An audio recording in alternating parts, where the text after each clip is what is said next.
จอลงแล้วก็เปิดไมค์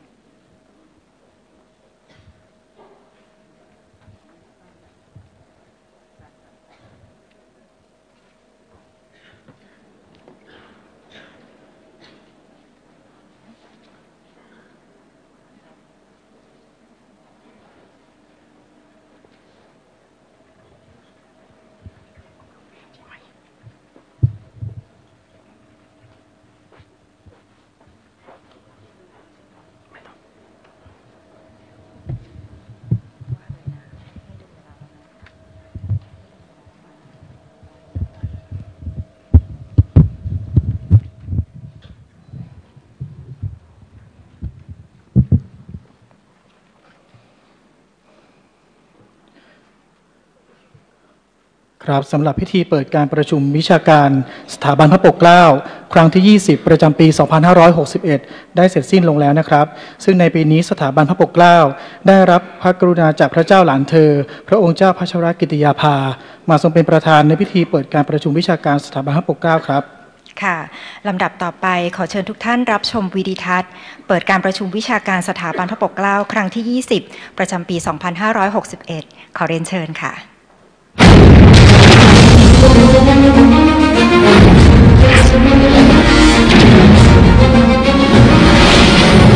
การก้าวเข้าสู่วิถีการปกครองระบอบประชาธิปไตยของไทยรวมทั้งนานาประเทศทั่วโลกล้วนต้องผ่านจุดเปลี่ยนและการเรียนรู้เพื่อที่จะนำไปสู่การพัฒนาและการเสริมสร้างสังคมประชาธิปไตยที่สมบูรณ์แบบอย่างแท้จริง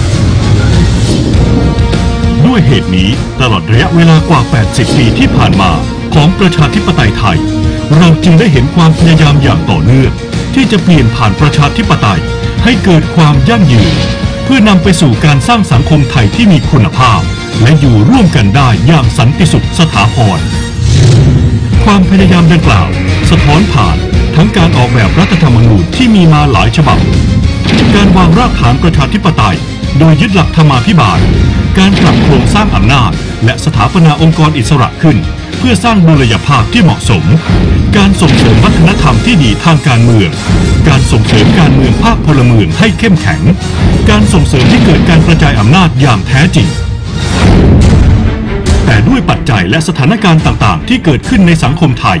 ทำให้ความพยายามในการเปลี่ยนผ่านประชาธิปไตยดังกล่าวยังไม่ประสบความสำเร็จเท่าที่ควรทำให้ประเทศไทยยังคงมีความท้าทายที่ต้องเผชิญในการสร้างสังคมประชาธิปไตยที่มีคุณภาพภายใต้บริบทโลกที่เปลี่ยนแปลงไปในขณะเดียวกันเมื่อหันไปมองประเทศประชาธิปไตยต่างๆทั่วโลกก็พบว่าต่างกำลังเผชิญกับสถานการณ์และความท้าทายรูปแบบใหม่ด้วยเช่นกันปรากฏการณ์ดังกล่าวสะท้อนได้จากประเทศที่เคยเป็นต้นแบบประชาธิปไตยของโลกหลายประเทศกำลังประสบกับภาวะประชาธิปไตยถดถอยในขณะที่การเปลี่ยนผ่านสู่ประชาธิปไตยใหม่ของอีกหลายประเทศก็มีทั้งที่สามารถเปลี่ยนผ่านจนประสบความสำเร็จและยังไม่ประสบความสำเร็จในโอกาสที่ประเทศไทยกำลังเข้าสู่ช่วงสำคัญของการเปลี่ยนผ่านประชาธิปไตยอีกวาระหนึ่งผ่านการขับเคลื่อนการปฏิรูปประเทศด้วยยุทธศาสตร์ชาติภายใต้แนวคิดประเทศไทย 4.0 รวมทั้งการเข้าใกล้ห่วงเวลาของการเลือกตั้งภายใต้กฎกติกาใหม่ตามรัฐธรรมนูญแห่งราชอาณาจักรไทยพุทธศักราช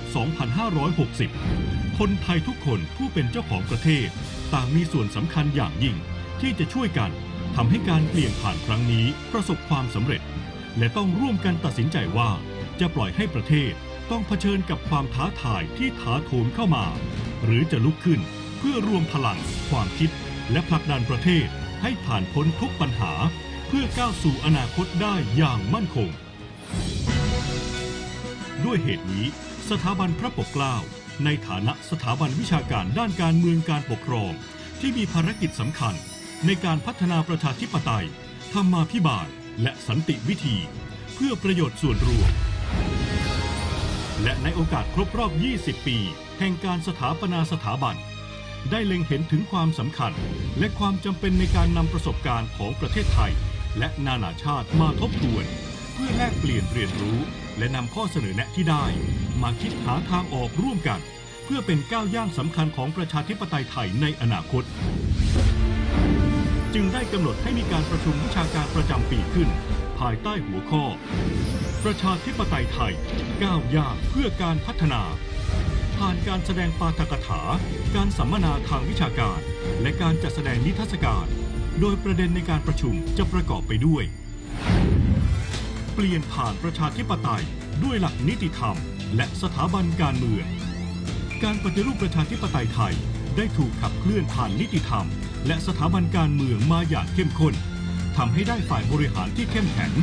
รวมทั้งมีระบบตรวจสอบที่มากขึ้นแต่นั่นก็ยังไม่เพียงพอเมื่อมีการประกาศใช้รัฐธรรมนูญฉบับปัจจุบัน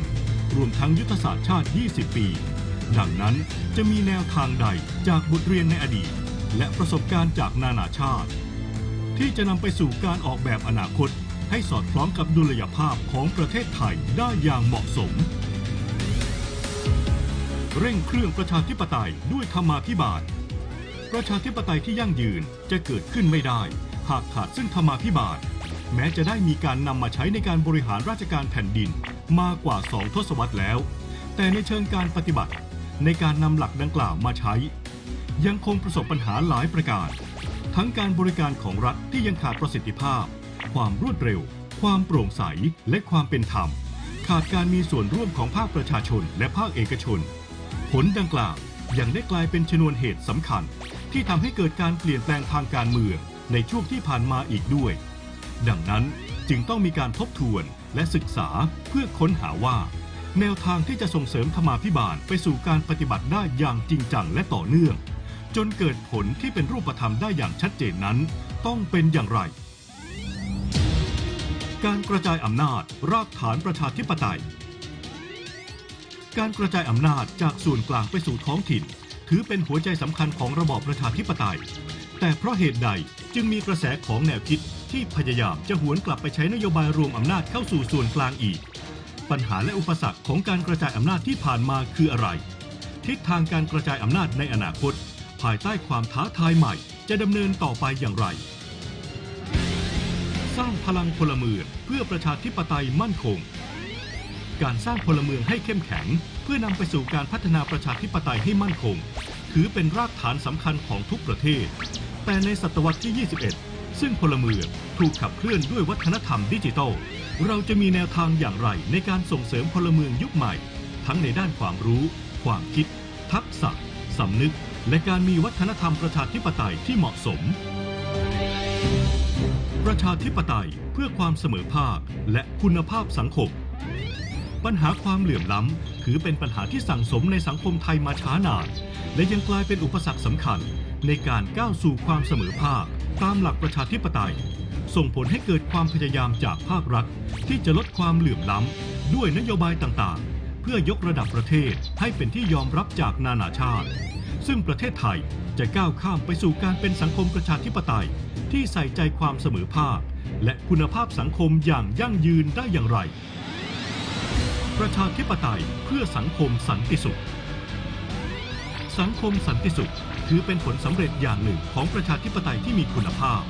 แต่ความรุนแรงทางการเมืองที่เกิดขึ้นมาโดยตลอดในระบอบประชาธิปไตยไทยจากปัจจัยหลายอย่างยังคงเป็นปัญหาสะสมที่เราต้องร่วมกันหาทางออกเพื่อเปลี่ยนผ่านไปสู่ความปรองดองจะมีแนวทางใดที่ช่วยส่งเสริมสังคมพหุวัฒนธรรมของไทยให้ยอมรับความหลากหลายและความแตกต่างด้วยวิถีทางแบบประชาธิปไตยแบบมีขันติธรรมเพื่อนำสันติสุขให้กลับคืนมาสู่สังคมไทยอีกครั้ง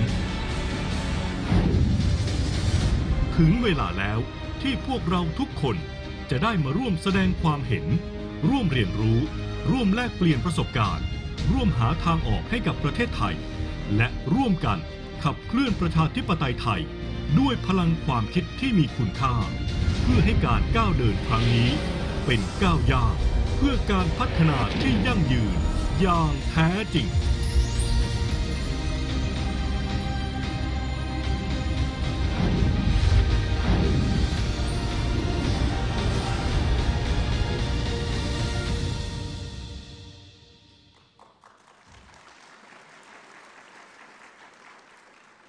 ค ครับก็ได้ผ่านไปแล้วนะครับสำหรับวิดีทัศน์เปิดการประชุมวิชาการประจำปีของสถาบันพระปกเกล้าครั้งที่ 20 ประจำปี 2561 นะครับซึ่งก็จะทำให้ทุกท่านได้นึกถึงและประมวลเหตุการณ์ต่างๆผ่านการรับชมวิดีทัศน์เมื่อสักครู่นี้ได้พอสมควรนะครับลำดับต่อไปจะเป็นการแสดงปาฐกถานำในหัวข้อเรื่อง Moving Towards Sustainable Democratic Development Through Sufficiency Economy Philosophy โดยศาสตราจารย์กิตติคุณปีเตอร์บูทรอยจาก School of Community and Regional Planning The University of British Columbia ประเทศแคนาดาครับซึ่งในโอกาสนี้กระผมขอกราบเรียนเชิญท่านผู้ช่วยศาสตราจารย์ดร.อรทัยกกผลรองเลขาธิการสถาบันพระปกเกล้าได้ให้เกียรติแนะนำประวัติผู้แสดงปาฐกถานำครับกราบเรียนเชิญค่ะ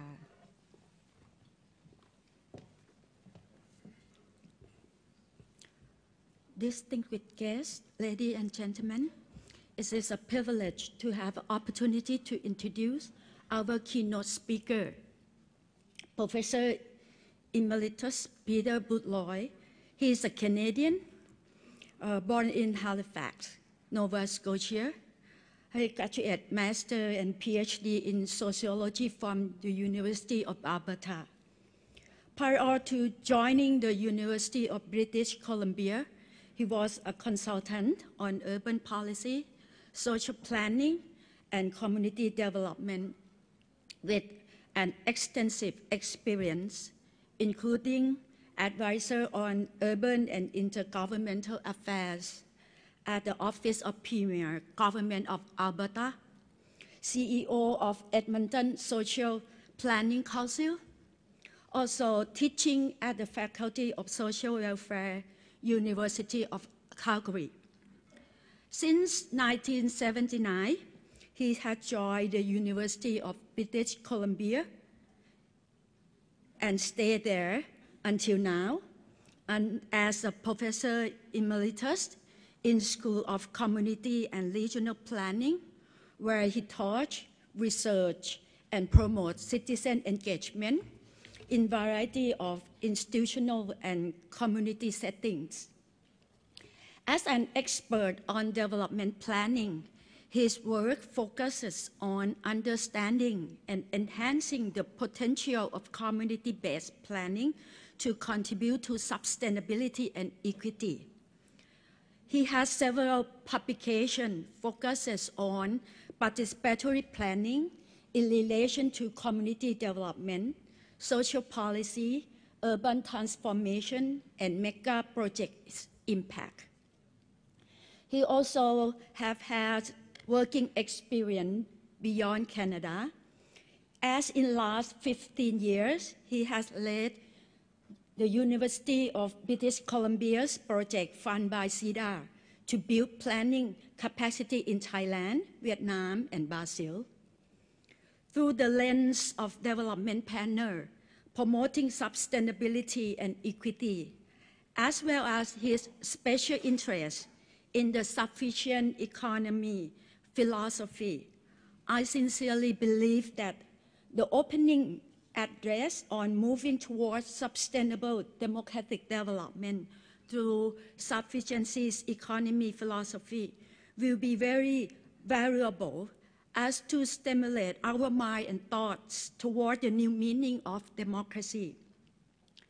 Distinguished guests, ladies and gentlemen, will join me to welcome our keynote speaker, Professor Emeritus Peter Boothroyd.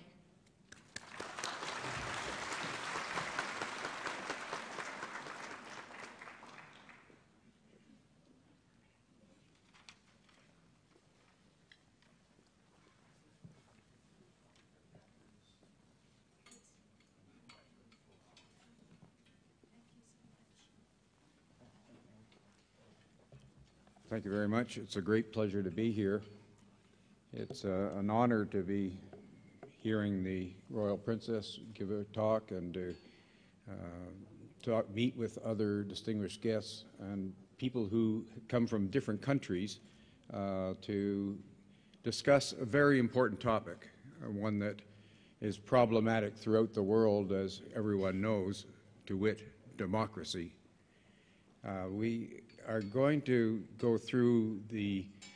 slides here that are parallel my talk, but I'm not going to read all of them, and I encourage you not to read them. Apparently, you will have an opportunity to check the slides for yourself from the website that will be provided in due course. Also, there is a written parallel presentation that I'm not going to read either. Rather, what I'm going to do is talk from the heart about the problems I see, and more importantly, the solutions I see and the role that Thailand plays in developing those solutions and promoting them universally. So I'm going to make an assumption, and some of you may disagree with this assumption, of course, that sufficiency economy philosophy, which is an indigenous, if you will, Thai philosophy, a philosophy that comes from Thailand. It comes from the King Bhumibhol's insights and his experience and his theories. It is being promoted through various Thai institutions, of course, as you know. And it, I think, addresses some very important problems that need to be dealt with universally. So I don't claim to be an expert on Thai governance, and I'm not an expert on sufficiency economy philosophy either, for that matter. But from my perspective, as an outsider, it has a great potential for helping us understand what needs to be understood in order to move forward toward democracy. So it applies to every country. So even though sufficiency economy philosophy is an economic development philosophy originally, or essentially, it can also be seen as informing democracy. And I'm going to make the assumptions that it also helps to resolve tensions between security and choice. And I'll get to that in a second, because what I have perceived is in all democracies everywhere, there are two fundamental goals that people seek, and one is security, and I'll talk a little bit about that, and the other is choice. And we have been struggling with how to find what in planning language is called a win-win. How do we get both security and choice in a society, in a global society now, that is faced with what some call limits to growth? We have profound environmental problems that everywhere can be dealt with, I think, through application of sufficiency economy philosophy by people thinking about it and acting on it as citizens, as voters, and as day-to-day people who do their jobs of various kinds. So I would say that sufficiency economy philosophy always helps to resolve tensions between security and choice, but that now it is especially needed because of the problems that we face environmentally, and I'll speak a bit more about that. Sorry, I'm just learning how to do this machine here. So I'm also thinking of democracy as a process of social learning, and I was very taken by a quote from the late Thai scholar Dr. Chayanan, when he said that democracy is not a form of political system in the Aristotelian sense, but rather it's a dimension of state-society relations which are in flux. And that's the key here to me, is that democracy is not something you either have or you don't. It's not a binary concept. It is an ongoing process of development that every society is going through. My own society in Canada is continuously struggling with how to be more democratic. And so I'm not surprised that here in Thailand you are asking the question as well, how do we be democratic? And I applaud the KPI for addressing this question in a very forthright way, and also by bringing in people such as myself to give you our thoughts on the matter. So I'm speaking here as a person from outside, a Westerner, and as a development planner. I'm not talking about as an expert on government per se. So the first point I want to make is that if we think of democracy as a process of social learning, then we can think of ways that a concept like sufficiency economy philosophy, or the concepts that are embedded in sufficiency economy philosophy, can be applied over time by people learning and trying things out. You can have experiments that are either organized in advance or that happen more spontaneously just because we try things and we don't know what's going to happen. One way or the other is the idea of social learning is that after you plan, you have to act, of course, then you evaluate, and then you plan again, and it's a continuous process. And if you insert sufficiency economy philosophy into that process, then there will be more likely that both in the planning and in the evaluation, there will be attention to some of the key concepts that are a part of sufficiency economy. So this is the fundamental point I want to make here, is that if we think of security, and I can have all kinds of quotes about what security means, starting with the English political philosopher Thomas Hobbes and going through Locke and so on, as being one goal of every society, and of course the democratic societies are no different. But another goal is choice. We want to think of things as being individual. We want to have what the United States of American Declaration of Independence called the life, liberty, and the pursuit of happiness. We want to be able to choose the things we do as individuals, but also lately we've also come to talk more and more about participation, meaning we want to have choice as members of groups, not only a choice as individuals. So from my perspective,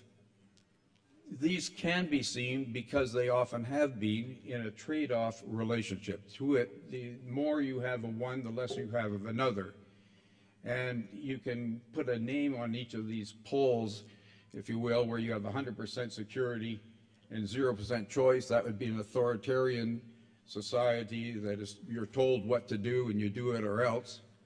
At the opposite extreme, you can have a libertarian society where everybody is free to do whatever, regardless of the consequences for other people. Now, if we think of those two goals as having been established since democracies in the West, from a Western perspective, were first being developed in the 17th century, say, in the 18th century, then we've struggled with back and forth until around the 1930s. You had this tremendous problem, which did not only afflict the West, it afflicted countries like Thailand as well, I understand. You had the Great Depression. And the consequence of the Great Depression was you had mass unemployment. And it was a very insecure time for people. Because all over the world, people were losing their jobs, and we've all seen horrible movies of what happened during those times to people who were looking for work and couldn't find it. It was very insecure from what the Declaration of Human Rights in 1948 called the need for job security. So the consequence was that many of the capitalist societies, of course,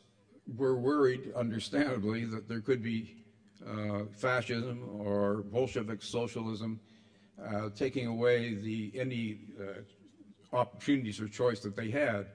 And so the answer to that dilemma of how do you maintain some kind of choice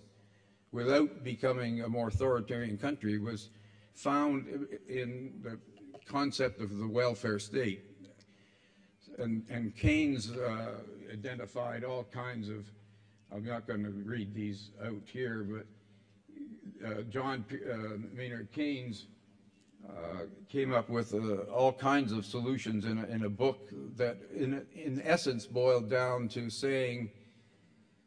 we can have both security and choice if the government of whatever country actually takes an active role in the economy, not by designing the economy, but by deciding the degree to which there is economic activity. So you have it's often called pump priming, that a government could do some public works, not only for the benefit of creating the public works of whatever product you wanted to create, but also to get some money into the hands of workers who were idled, who could then buy goods that would then then encourage factories to produce more, and so on. So you had this constant spiral of positive feedback loops that would result in a more healthy society economically. So that's what Keynes and others at that time in the 1930s, they were to some degree rationalizing what was already happening, of course, in countries, major countries like the United States, the New Deal, and countries in Europe, of course. But they all had this one fundamental flaw from my point of view, or from today's point of view, which is they did not think about the environment. They thought about workers, they thought about factories, they thought about consumers, but they did not think about the environment, because who had ever heard of the environment in the 1930s? It was only in 1962, as I understand it, that the environment started to be talked about much at all, and that was because of a book that was written, Silent Spring, which introduced the idea that what we do to eliminate a problem like pests of some kind can result in all kinds of other bad things happening to the ecosystem. So in the 1930s, when the welfare states were started, there was no concern with the environment. There was an optimism that we could continue to grow in the ways we had grown forever. They were not thoughtless people. Obviously, Keynes was not thoughtless. He and others, Gunnar Myrdal in Sweden and so on, just thought that it was inconceivable that people would want so much that the desires for consumption could not be satiated by producing things. They thought we would all have enough, because once you got the factories moving, they would produce enough to meet all our desires. What they didn't know, besides they didn't know about the environment or think about the environment, they didn't know about our insatiable desires. We want a lot. All of us want a lot. And it turns out that their optimism was misplaced. So the welfare states have always assumed that we will all get richer. And that even though you have, and this is an actual graph from of Canadian income distribution, and it's not atypical. Canada is a typical country in that way. Some other countries will have bigger slices in some cases, and other distributions, but the big blue slice there is about 45% that the richest fifth gets of income in Canada. And the smallest blue slice beside it are what the poorest fifth get, and they get a lot less, of course. They get around 5%. So it's about 10 to 1 between what Canadians, the richest fifth, get and what the poorest fifth get. But that's been okay, so to speak, because we've had the opportunity to take from the rich and give to the poor a little bit. Not a lot, but enough so that everybody got richer. The rich didn't mind paying taxes because they knew that they would still get more next year. And the poor were happy to get whatever could be gleaned from the income transfer programs or from public services. And this is just one little slide here of showing how household incomes before there is a redistribution and after, just even recently, the way the rich, taxing the rich and giving income to the poor, let alone services, actually has been a way that we have dealt with the problems of income inequality. What do we do now when, I'm going to make the claim, and you may disagree with this claim, of course, what are we going to do now when welfare states, the pies start to shrink? What do if people were always willing to pay taxes, more or less, nobody liked paying taxes, of course, but if we were willing to pay tax as the pie got bigger and bigger, what do we do when the pie starts to shrink? And I'm going to claim that, in fact, all countries in this world, including Thailand, but every other country as well, is in this situation. You could argue about that. We can have a long discussion about what the Sustainable Development Goals mean and the arguments for that in the United Nations adoption of them in 2015. But the bottom line is that there is an assumption that things are going to keep growing, and in that way we can deal with our social problems as well as our environmental problems, indeed, when in fact we may be unable to do that. I'm happy to talk about that further if anybody wants to. So now we have the situation where welfare states, democracies, which solve the problem of how do you get both security and choice by creating societies in which there was growth, continuous growth, that allowed distribution to take place. What do we do now if we can't continue that way? Not to mention, how do we deal with problems like participation demands, desperate migrants, and aging, which is every society, I'm told, by democracies faces. I think we can do it if we apply sufficiency economy philosophy principles to the problem. I think there is a way out of the dilemma that we face now, and that way out is indicated by what has been the philosophy that has been developed here in Thailand. So I'm not going to talk about sufficiency economy philosophy, what little I know about it myself, because many of you here know much more about it than I do. But I am going to point out to those of you who are not so acquainted that two of the principles of the three that of moderation, reasonableness, and immunity, two of those principles are, I think, ways that we can start to put in motion a new kind of system which becomes more democratic in dealing with the limits to growth than what systems we've had in the past. This slide here is actually, on the left is the direct English translation as it is usually translated of what a poster that I saw on the right-hand side in many, many places in Thailand. It's not unusual to see this, and of course the two bottom, it all rests on the idea of knowledge and ethics, as it is often translated, but I'm not going to talk about those. I'm not going to talk about reasonableness because those are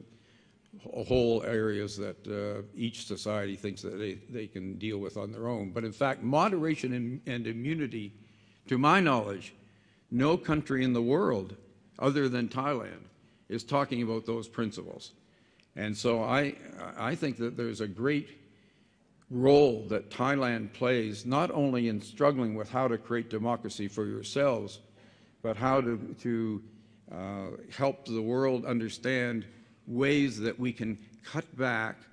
and create a more sustainable democracy, and what you could say also, without just playing with words, more democratic sustainability. As you know, in 1997, His Majesty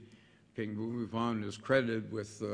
having introduced the idea of sufficiency economy as a solution to the economic problems that were afflicting countries like Thailand at the time. And to my understanding, he called for a new development approach, and it was not well accepted by some people, of course, particularly non-Thais. There's been a lot of reaction against the idea of sufficiency economy philosophy, and that reaction was very clearly expressed when, in 2007, the UNDP that is based here in Thailand produced a country report that highlighted sufficiency economy philosophy, and the people who wrote that and the agency itself got a lot of reaction. People did not respond positively internationally to the ideas that were put forth in what I regarded as a very, very fine publication. It had lots of case studies. It showed lots of ways in which sufficiency economy was helping people, but there are many people outside Thailand in particular, of course, who regarded that as being a capitulation to the forces of sufficiency economy when they should have been standing up against it. I don't agree. Now, in 2006, as again most of you know, Thailand chaired the Group of 77, which I confess not having heard about prior to this. It was actually the group that was of 77 countries that were the non-aligned countries that eventually became much bigger than the 77. I think it was 130-some countries now. But Thailand used that opportunity to promote sufficiency economy, and I think that was appropriate because that helped shape the Sustainable Development Goals, perhaps, not of course they've been approved in 2015, but it helped shape the ideas about how we can achieve sustainability through ways that introduce new ways of thinking. So, from what I can see, without sufficiency economy, when there is economic growth constrained, and now it's very tricky because economic growth can be defined by gross domestic product, as it often is, which is very problematic, as increasing numbers of people say, and yet gross domestic product is still the measure by which growth is being taken in many places. To my knowledge, all countries, they measure gross domestic product, and there's all kinds of problems with that. So just thinking about GDP as the measurement of growth,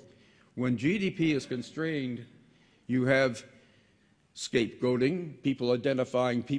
others who aren't like them as being responsible for their problems. And then that creates less democracy as there is reaction against minority groups, as there's encouragement to cut back, to even cheat on elections and so on. So you have a series of positive feedback loops that make things worse and worse. But with sufficiency economy philosophy, even without economic growth, you can have more democracy because people can say there are ways that we can deal with the problems we face that do not include trying to identify who the problem people are. So I'm saying now that from my perspective, we're at a fork in the road. We weren't in the 1930s. There was big problems of unemployment and so on. But now there is a fork in the road where we have reached what some call the limits to growth, and this is recognized increasingly in the public press and in various documents produced by the United Nations and others, the International Committee on Climate Control and Climate, the IPCC, and so on. So I'm just going to give a very quick little Canadian case study just to show you what I think is an example, a very recent example of how economic growth is, on the one hand, the basis for a welfare state and what happens when it's cut off. So here is this little case study is of the Trans Mountain Pipeline, which is a pipeline that goes between which is planned. There is a small one now, but the idea is to expand it significantly from the oil-producing province of Alberta through to tidewater in Vancouver. And that red line shows you where it goes. It doesn't matter what the places are. And, excuse me, the That pipeline is critical for Alberta, which is a province in which I once lived, because without it, now that environmentalists have spoken up against the pipeline to go to the eastern coast, there have been to the northwestern coast, there's been a pipeline canceled. If without that pipeline, Alberta is in danger of not being able to make enough money by selling enough oil to keep its now increasing welfare state going. It all depends now on having a pipeline to the south and being dependent on the United States, which, as you know, is one of the fundamental principles of the sufficiency economy, is not to increase dependency, but rather to decrease it. So it's not just recently there was a court case in Canada where a federal court ruled that the pipeline could not go through after environmentalists had been protesting it and after a number of Aboriginal peoples had been protesting it. Not all, some were in favor of it, in fact. But after there were a number of protests, and the court said that it cannot go through for two reasons. One, there is not enough consultation with Aboriginal peoples, and two, it could cause a problem for whales because once you get the oil to tidewater, you have to put it on tankers, and then they cause problems. Thank you. For marine mammals. So what this little case study shows to me is that, first of all, that democracy is a very complex matter. It's not just a matter of people voting for something. It's very complex. There are many different actors, both in making decisions and in influencing decisions. In this case, you had two provinces battling against each other. Ironically, both of them run by the same kind of government. They had the same party in power, both Alberta and BC recently, but BC, British Columbia on the one hand, which is where I come from now, Vancouver, the environmentalists were strongly opposed to the pipeline, whereas the people in Alberta, very, very few environmentalists in Alberta, because they want to get that oil out so they can have money so they can build their own welfare state. And then there's government, the courts, and there's influencers of various kinds, including about 100 Aboriginal peoples. So on the one hand, we can see that this case, to me, reveals that democracy is complex, but it also reveals that the problems that a welfare state like Alberta, that just became a welfare state in 2015, if you want to call it in terms of political parties, the political party that now runs the province is a social democratic party that introduced the highest minimum wages, just for example, in Canada, are now in Alberta. And just all very recently. So it has been struggling with the problem of what to do with all its resource wealth. And it's very unfair that Alberta has in Canada most of the oil. And in the world, it's very unfair that Canada has a lot of oil compared to other countries that should use it. But given that unfairness, we have the problem of we have to cut back. Environmentalists are saying, all kinds of environmentalists all along the pipeline route, particularly at where the oil stops in Vancouver. And the consequence is that probably the government is going to change in Alberta. Most people think that that's what the polling says. And we'll have less of a welfare state there because they're running out of resource opportunity to sell the resources.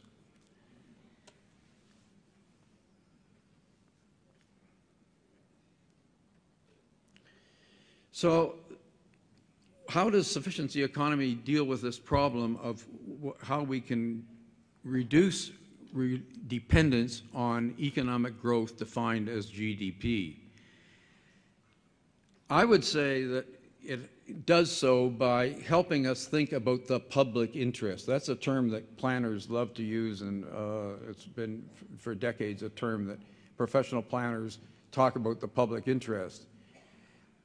In the early welfare state, say in the 1950s, 60s, and so on, in various parts of the world, the idea was that experts knew what it was. You had expert architects or engineers who would tell you what the public interest was. Then in the 1960s and 70s, you got this idea that nobody knows what it is because there are different publics and they have different interests and we shouldn't have one at all. Now we have a totally different idea, I think, of what public interest is, and that is something that is constantly evolving, and by people coming together to talk about democratically what it consists of and how to reach it. It's not something that experts have. It's not something that isn't there because there are different publics. There is a public interest, which is to deal with ecological constraints, among others, and to deal with social problems. We just don't know completely what it is, and we don't know how to get there.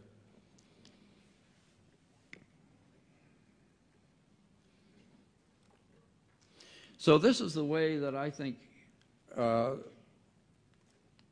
sufficiency economy philosophy can help us create a more sustainable democracy and more sustainability in the ecological sense. And I'm going to refer here to a phrase that a person who is reviled in some circles, Garrett Hardin, who is a biologist, an American biologist writing in 1968, who identified in a mistitled article, I won't get into that here, but he called for mutual coercion mutually agreed upon as the only solution to dealing with ecological problems. It wasn't, you can't just make people do things. You have to have people agree together about how to cut back. And that's what sufficiency economy philosophy does. It talks about moderation. It talks about immunity or self-immunity or prudence. There are various problems of translation, of course. But that is a different way of thinking about the world than, to my knowledge, any place else in the world is talking about. So I think Thailand has an answer. It's not something that mechanically can be imposed on other people or introduced to other people and they'll automatically see the light and so on. Because as I said, with the 2007 UNDP report, there was a lot of reaction against it. People didn't like it because it seemed to be against growth. But it's not, to my knowledge, it's not against growth per se. It's just that it has to be, the growth has to be thought about. You just don't grow and say, let it rip and see what happens. You have to think about what kind of growth is appropriate and how can it be designed in such a way that it helps the poorest first and it does not lead to problems of ecological collapse. So by introducing sufficiency economy thinking, first of all, we get people's attitudes being changed. To my knowledge, the few people I know in Thailand are thinking in a different way about society and production and economies and so on because of sufficiency economy philosophy. But that's not good enough, of course. What has to happen after that is that people have to vote on the basis of, for people who will cut back. Most politicians achieve success not by saying, I'll help you cut back. They get successful by saying, I'll help you get more and more and more. And that is a way of proceeding in the past that worked electorally, but I don't think it's good enough now for all kinds of reasons that many people point out about climate change and absence of resources or finiteness of resources. Some of my colleagues have analyzed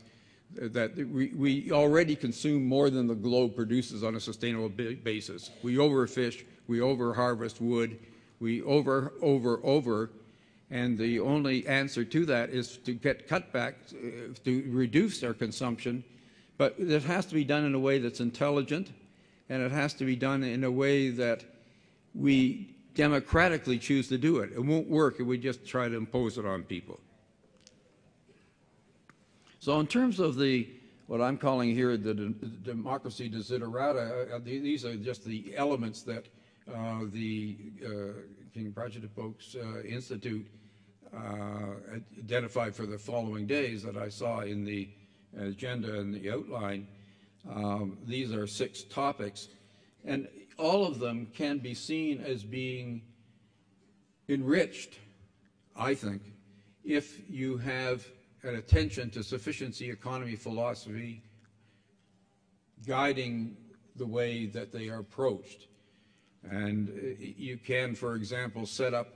electoral systems. I don't know what mechanics are best about the electoral systems. There could be all kinds of different ways you can elect people, as we know. There are experts here who can talk about that, and they will, I'm sure. But regardless of how you set it up, if people don't vote for politicians who will help them collectively cut back as necessary and figure out how to proceed with growth in a constructive way, then we're in deeper trouble. We could be in deeper trouble than we are now. So the sufficiency economy helps create the attitudes which reinforce the structures, which reinforce the attitude. Just as one little example, and then I'm almost finished here, is if you think about public transit, some of us last night went out, and I was amazed to see, once again, the amount of traffic there is in this city. Hello, and you know about the traffic in this city, of course. Everybody knows about it. And we were stuck, and it was what I was saying to some of my friends, it was like a parking lot. And so what do politicians do in a case like that? I'm thinking of local municipal politicians in our country, in your country, and maybe some others involved as well. But if you offer to just build your way out of the problem by making more freeways, more expressways, more roadway for cars, that produces one solution. If you take what I think for very good ecological reasons, it's been well established, if you take an approach that favors public transit and walking and bicycling and so on, you get a different kind of set of responses from politicians. But people do not vote for people who want to cut back on cars if they're a car driver. They have to think, how do I get increased moderation? How do I increase immunity and not being car dependent, is what planners call it? How do I get out of being dependent on cars, even though I know I personally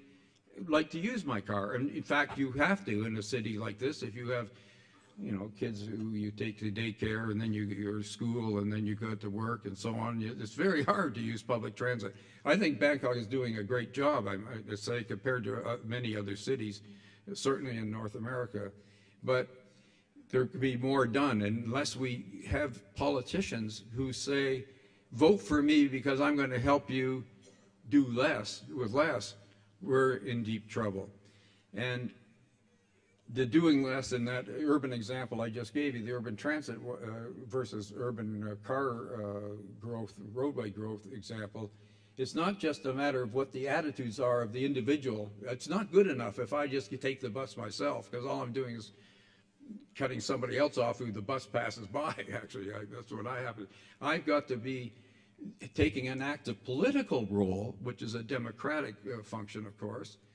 and saying, let's vote for people who are going to build more public transit, more bikeways, make it safer for pedestrians. Last night I tried to go, and I couldn't cross the street because it was very dangerous just to cross the street where I was staying. And we have to think about ways to change the way we're doing things, not just in our individual activities and habits, but the kinds of people that we elect to be the decision makers on our behalf. So I think sufficiency economy is the solution in this day and age when the welfare states have, it's not that they've run their course. I love my welfare state. Every Canadian I know likes the fact that we have medical care, whereas the country to the south of us does not. We like that fact, but we can't have it if we don't figure out ways to do things differently than we've done, because so far we have been growth dependent, not just car dependent, but growth dependent. We've got to think of different ways of doing things. So sufficiency economy philosophy fosters these elements that, if you apply them to democracy, will lead to a healthier outcome for society overall. And sorry, I'm just going to I'm just wanted to say one last thing, and then I'm finished here. Sorry. It is the conflict in each of us, between the tension within each of us, if you will, between wanting to do what's best for myself and wanting to do what's best for society. I know that individually when I often do things that are not good for society because it's good for me. And that's just me within myself. But then when I'm talking within my family, we sometimes make decisions about what's good for us individually as opposed to society. How we wrestle with that is a key factor of democracy that goes on through all levels of society, through communities, neighborhoods, and of course globally.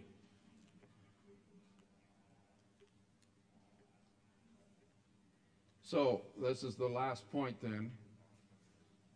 And I like the statement made by the Minister of Foreign Affairs from Thailand when handing over the chairmanship of the G77 to whatever other country took it over after Thailand. And in that statement, it was a longer statement than this, of course, he pointed out that sufficiency economy encouraged us to make decisions on all aspects of our lives on the basis of moderation, reasonableness, or reason and prudence. And I'm hoping that through Thailand's leadership in the Group of 77 and in other parts of the world, like my own country, we can see the possibilities for moving forward to achieving win-wins that people in the 1930s could not conceive of because they did not think of the environment at that time at all. But in this day and age, this is the only way forward, I think, and I'm very happy that Thailand is taking the lead. I'm happy that the KPI is introducing these topics into thinking about the topic of democracy. How do you structure a democracy so that it can take advantage of what Thailand already has to offer? It's not something new to your country. To my country it is. And we've had the good fortune to know some Thais who recently came to Canada and started a little bit to give us some information, but it's very slow. Whereas here you've already got a head start, and other countries can learn from you as well. So thank you very much for what you are doing. We're very happy to know that you are here and doing it.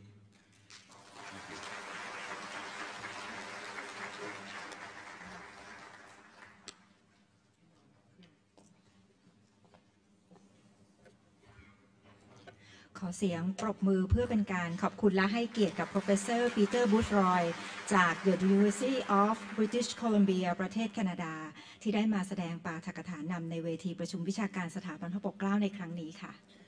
ครับและก็ในช่วงเวลาต่อจากนี้ไปนะครับจะเป็นการพักรับประทานอาหารว่างนะครับเป็นเวลา15นาทีนะครับก่อนที่จะเข้าสู่การประชุมในช่วงต่อไปครับค่ะแล้วก็ส่วนท่านใดที่ต้องการเข้าห้องน้ำนะคะท่านเดินออกไปจากห้องในห้องน้ำจะอยู่ที่ด้านซ้ายมือเลยค่ะแล้วก็ขออนุญาตเตือนท่านที่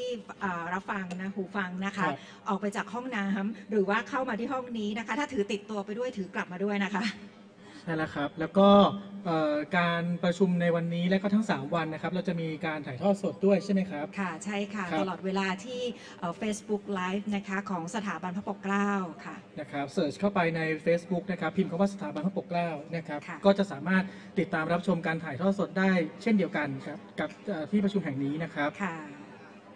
อีกสัก20นาทีนะคะครับเราจะกลับเข้าสู่ห้องประชุมนี้นะครับในเวลา15นาฬิกา20นาทีนะครับเพื่อเข้าสู่การอภิปรายในช่วงต่อไปนะครับช่วงนี้เชิญพักรับประทานอาหารว่างครับเชิญค่ะ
ช็คเช็ค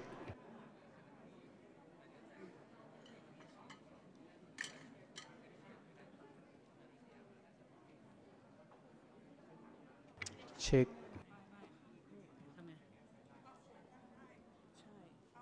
น้องยางพี่เก็บเก้าอี้นี่ออกหน่อย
เช็ค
ครับขอเรียนเชิญท่านผู้เข้าร่วมสัมมนานะครับกลับเข้าสู่ห้องประชุม SCAP Hall ในเวลานี้นะครับเพื่อเข้าสู่การอภิปรายในเวทีอภิปรายร่วมต่างประเทศในช่วงเวลาต่อจากนี้ไปนะครับค่ะเมื่อสักครู่นี้นะคะหลายๆท่านเนี่ยอาจจะได้ลงไปเปลี่ยนบรรยากาศกันนะคะที่ชั้นล่างนะคะทั้งชั้น1แล้วก็ชั้น G นะคะหลายๆท่านที่ได้ไปชมนิทรรศการมานะคะก็อาจจะมีการพูดถึงว่าปีนี้เนี่ยธีมของนิทรรศการของเราเป็น20ปีสถาบันพระปกเกล้านะคะจริงๆแล้วมีกลอนด้วยนะคะใช่แล้วครับคุณอนุมาครับค่ะต้องฟังให้เป็นกลอนนะคะครับสถาบันวิชาการด้านประชาธิปไตยสาธารณะเข้าใจแก่นความรู้สร้างสรรค์ผู้นำสู่การพัฒนาส่งต่อองค์ความรู้มีคุณค่าสู่สังคมสั่งสมส่งเสริมวิชาการรัฐสภาสืบสานปรัชญาพระปกเกล้าครับนี่คือธีมของนิทรรศการ20ปีสถาบันพระปกเกล้านะคะไปหาความหมายไปค้นพบรายละเอียดกันได้นะคะที่ชั้นล่างนะคะชั้นหนึ่งนะคะครับผมนอกจากบอร์ดเทศกาล20ปีสถาบันพระปกเกล้าแล้วนะครับเรายังมีโต๊ะที่จะให้ท่านนะครับได้ร่วมแสดงความยินดีกับสถาบันพระปกเกล้าในวาระครบรอบ20ปีด้วยนะครับรวมทั้งโครงการ e-learning นะครับแล้วก็บอร์ดเทศกาลที่เป็นเครือข่ายของ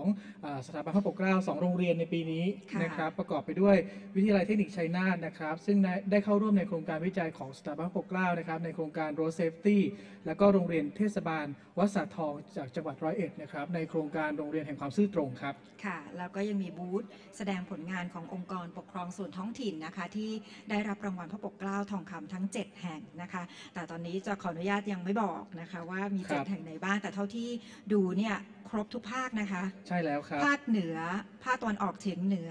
ภาคใต้ภาคกลางมีครบเลยนะครับก็ไปติดตามได้นะครับว่าทั้ง7แห่งนี้นะครับองค์กรปกครองส่วนท้องถิ่นใดบ้างที่ได้รับรางวัลพระปกเกล้าทองคำนะครับซึ่งเดี๋ยวเราก็จะมีพิธีมอบรางวัลกันในวันที่10พฤศจิกายนด้วยนะครับแล้วเราก็หน้าห้องที่เดินเข้ามาครับคุณอนุมาครับเรามีเอกสารที่อยากจะขอความอนุเคราะห์จากท่านนะครับในการประเมินนะครับในแบบประเมินของสถาบันนะครับเป็นแบบประเมินสีส้มนี้นะครับซึ่งถ้าหากว่าท่านเนี่ยได้ทำการประเมินการจัดสัมมนาในวันแรกนี้เสร็จเรียบร้อยแล้วนะครับเรามีอะไรแจกครับคุณอนุมาครับมีข้อเสนอในการออกแบบระบบบริหารงานคลังสาธารณะของไทยนะคะเป็นหนังสือเล่มนี้ค่ะของศาสตราจารย์ดร.จรัสสุวรรณมาลาแล้วก็คณะนะคะครับก็เป็นเอกสารที่น่าสนใจนะครับท่านที่ทำแบบประเมินเสร็จเรียบร้อยแล้วนะครับสามารถนำไปส่งที่บริเวณหน้าห้องแล้วก็แลกเอกสารฉบับนี้เป็นของที่ระลึกให้กับท่านด้วยนะครับค่ะได้ข่าวว่าขนหนังสือมามากมายนะคะนอกจากจะมีจำหน่ายแล้วเนี่ยยังมีจ่ายแจกด้วยนะคะใช่ครับส่วนที่บริเวณที่จำหน่ายก็จะอยู่ชั้นเดียวกับบริเวณชั้นนิทรรศการเช่นเดียวกันนะครับเป็นสิ่งพิมพ์ของสถาบันพระปกเกล้าครับค่ะสำหรับท่านที่เป็นแฟนของการประชุมสถาบันพระปกเกล้านะคะประจำปีเนี่ยถ้าเกิดว่ามาทุกวันเนี่ยนะคะก็จะมีหนังสือแจกหรือเอกสารแจกเนี่ยไม่ซ้ำกันเลยในแต่ละวันเพราะว่าทางสถาบันเองเนี่ยผลิตสิ่งพิมพ์หรือว่าหนังสือแล้วก็งานวิจัยเนี่ยเป็นจำนวนมากในปีหนึ่งนะคะใช่แล้วครับท่านที่นะครับอยู่ทางบ้านนะครับหรือว่าท่านที่สนใจการติดตามการสัมมนานะครับผ่านทางออนไลน์นะครับก็สามารถติดตามได้ใช่ไหมครับใช่ค่ะที่ Facebook นะคะของสถาบันพระปกเกล้านะคะก็จะไลฟ์หรือออกอากาศสดอยู่ตลอดเวลาตลอดระยะเวลาตั้งแต่ช่วงพิธีเปิดจนกระทั่งถึงสิ้นสุดการประชุมนะคะแล้วก็ทุกวันด้วยใช่ครับสามารถติดตามผ่านทาง Facebook Live ของสถาบันพระปกเกล้าได้ในการถ่ายทอดทั้งวันนี้พรุ่งนี้แล้วก็วันที่10นะครับซึ่งเป็นงานของสถาบันทั้ง3วันเลยนะครับค่ะสำหรับท่านที่อยู่ด้านนอกนะคะหากได้ยินเสียงนี้นะคะก็ขออนุญาตเรียนเชิญท่านมาประจำที่นั่งได้เลยนะคะสำหรับเวทีอภิปรายในช่วงบ่ายนี้นะคะท่านใดที่ต้องการหูฟังในการแปลภาษานะคะก็สามารถที่จะหยิบหาได้เลยที่ณที่นั่งจุดที่นั่งของท่านเลยนะคะใช่ครับเพราะว่าเราจะเตรียมไว้นะครับเป็นหูฟังสำหรับฟังล่ามแปลภาษานะครับซึ่งให้เลือกไปที่ช่องสัญญาณที่2นะครับเพื่อเป็นการแปลจากภาษาอังกฤษเป็นภาษาไทยค่ะจากที่นั่งของเราเมื่อสักครู่นี้เป็นปุ่มเครื่องหมายบวกหรือลบนะคะคือกดขึ้นหรือว่ากดลงขึ้นอยู่กับช่องทางที่ท่านต้องการที่จะฟังนะคะใช่ครับแล้วก็ฝากประชาสัมพันธ์นิดนึงว่า ใส่หูฟังแล้วก็อย่านำติดกลับบ้านไปนะครับก็ใช้เสร็จแล้วนะครับก็แขวนไว้หรือว่าเก็บไว้ในที่ทางเก้าอี้ที่เราได้จัดเตรียมที่สำหรับเก็บหูฟังเอาไว้นะครับเพราะว่าทุกปีเลยนะคะมีเก็บเป็นของที่ระลึกกลับบ้านไปด้วยหูฟังนี่มีมูลค่านะคะครับค่ะเจ้าหน้าที่ต้องดูแลอย่างดีที่สุดเลยเพราะว่ามูลค่าสูงทีเดียวค่ะครับก็ในเวลานี้นะครับกำลังจะเข้าสู่ช่วงของการอภิปรายร่วมในเวทีต่างประเทศนะครับก็ขอเรียนเชิญทุกท่านนะครับกลับเข้าสู่ห้องประชุม SCAP Hall ชั้น 2 ในเวลานี้เลยนะครับขณะนี้ทางวิทยากรนะครับก็ได้เตรียมพร้อมแล้วนะครับที่จะขึ้นเวทีในช่วงสุดท้ายของวันนี้นะครับ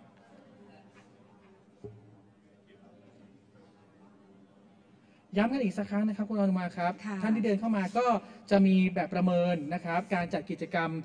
การประชุมวิชาการในวันแรกนะครับเป็นเอกสารสีส้มที่บริเวณหน้าห้องนะครับอยากจะรบกวนทุกท่านเลยนะครับช่วยกันประเมินการจัดกิจกรรมการประชุมวิชาการของสถาบันในวันนี้นะครับซึ่งก็จะมีแค่ไม่มากนะครับแล้วเราก็จะมีของที่ระลึกนะครับได้มอบให้กับท่านด้วยนะครับเป็นสิ่งพิมพ์ของสถาบันปกเกล้านะครับในเรื่องของข้อเสนอในการออกแบบระบบบริหารงานคลังสาธารณะของไทยนะครับโดยท่านผู้วิจัยคือท่านศาสตราจารย์ดร.จรัส สุวรรณมาลาและคณะนะครับก็เป็นของที่ระลึกเล็กๆน้อยๆนะครับให้กับท่านผู้ตอบแบบประเมินนะครับประเมินทุกวันได้ข่าวว่ามีของที่ระลึกไม่ซ้ำกันสักวัน ไม่ซ้ำกันนะครับไม่ซ้ำกันแล้วก็นะครับย้ำอีกครั้งหนึ่งในส่วนของเอกสารประกอบการประชุมนะครับในปีนี้เรามอบให้ท่านในรูปของ Flash Drive นะครับที่เท่ากับขนาดของนามบัตรนะครับแล้วก็ท่านสามารถที่จะอัปเดตข้อมูลนะครับผ่านทาง QR Code นะครับซึ่งอยู่บริเวณด้านหลังของบัตร Flash Drive อันนี้นะครับสแกน QR Code ผ่านทางไม่ว่าจะเป็นโปรแกรม LINE นะครับที่เวลาบางทีเราจะเพิ่มเพื่อนใช่ไหมครับก็จะมีช่องให้เราเลือกว่าเราจะแอดเพื่อนโดยวิธีอะไรเราจะเพิ่มเพื่อนโดยวิธีใดนะครับมันก็จะมีอยู่คำสั่งหนึ่งนะครับที่เป็นการสแกน QR Code ใช้อันนั้นก็ได้นะครับหรือว่าถ้าเป็นโทรศัพท์ในระบบ iOS นะครับของ Apple เนี่ยเราก็สามารถที่จะใช้เหมือนกับถ่ายภาพนะครับเอากล้องไปซูมตรงบริเวณ QR Codeเครื่องก็จะตอบรับทันทีเลยว่าให้เปิดเข้าไปที่ลิงก์หน้าของสถาบันพระปกเกล้าที่เป็นส่วนของการดาวน์โหลดเอกสารในประกอบการประชุมนะครับซึ่งตอนนี้ก็ได้อัปโหลดนะครับ PowerPoint Presentation ของวิทยากร2 ท่านนะครับคือของท่านดร.โซนัม คิงกานะครับแล้วก็ของคุณ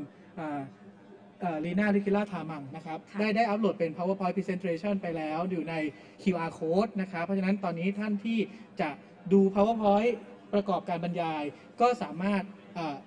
ดาวน์โหลดได้แล้วหรือดูผ่านเครื่องโทรศัพท์มือถือหรือคอมพิวเตอร์ได้แล้วนะครับค่ะเมื่อสักครู่เราได้ลองทดสอบระบบด้วยตัวเองเรียบร้อยแล้วนะคะว่าวิธีการใช้ยากง่ายแค่ไหนนะคะเมื่อสักครู่คุณบอลนะคะได้พูดถึงเรื่องของ Flash Drive นะคะที่เป็นเครื่องบันทึกข้อมูลแบบพกพาภาษาไทยเนี่ยนะคะไม่แน่ใจว่าความจุเนี่ยจะมากแค่ไหนได้ข่าวมาว่า8 จิกด้วยกันนะคะไม่ต้องกลัวว่าจะไม่สามารถบันทึกข้อมูลได้สามารถที่จะนำไปเสียบแล้วก็เก็บข้อมูลอย่างอื่นได้เพิ่มเติมด้วยนะครับจากแฟลชไดรฟ์อันนี้นะครับซึ่งก็นับได้ว่าเป็นปีที่พิเศษเพราะว่าในปีที่ผ่านๆมาเนี่ยก็จะเป็นมีถุงผ้าแล้วก็มีเอกสารหนักๆที่ท่านจะต้องถือไว้นะครับบางทีเราอาจจะสนใจบางส่วนหรือบางหน้าแต่ตอนนี้นะครับเราทำในรูปของ Flash Drive ซึ่งเข้ากับยุคดิจิทัลก็สามารถที่จะสแกน QR Code แล้วก็ดาวน์โหลดหรือว่าดูผ่านโทรศัพท์มือถือนะครับหรือปริ้นเป็นบางส่วนก็สามารถทำได้นะครับเพื่อความสะดวกนะคะแล้วก็รับกับยุคนี้นะคะโอกาสนี้นะคะก็จะขออนุญาตเตรียมเวทีนะคะสำหรับการอภิปรายเลยค่ะในเวทีช่วงเวลาต่อจากนี้นะครับจะเป็นเวทีของการอภิปรายจากผู้แทนต่างประเทศนะครับในหัวข้อเรื่อง Democracy from International Perspectives นะครับโดยจะมีวิทยากรบนเวทีถึง5 ท่านนะครับค่ะแล้วก็ได้รับเกียรตินะคะจากรองศาสตราจารย์ดร.เจษฎ โทนวณิกนะคะประธานคณะนิติศาสตร์วิทยาลัยบัณฑิตเอเชียนะคะ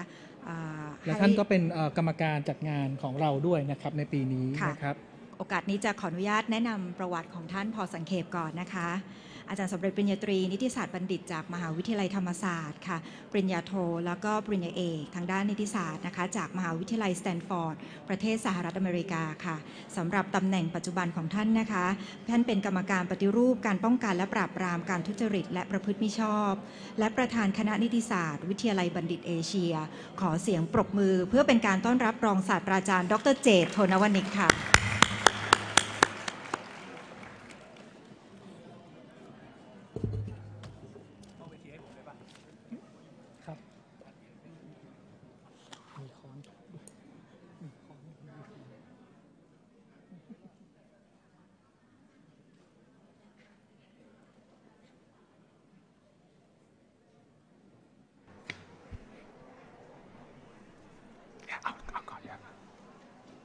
Swadikap.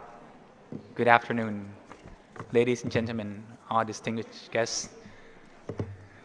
I'm very delighted to be giving this duty as the moderator to moderate this very important panel that will be discussing the democracy from international perspectives. And all of us whom are mostly Thai would have this very opportunity to get to learn about how democracy is viewed in the eyes of the international arena, or from the perspective of each of our distinguished panelists that you will be learning from across the world, from Europe and from Asia mainly. I have with me here from the most right,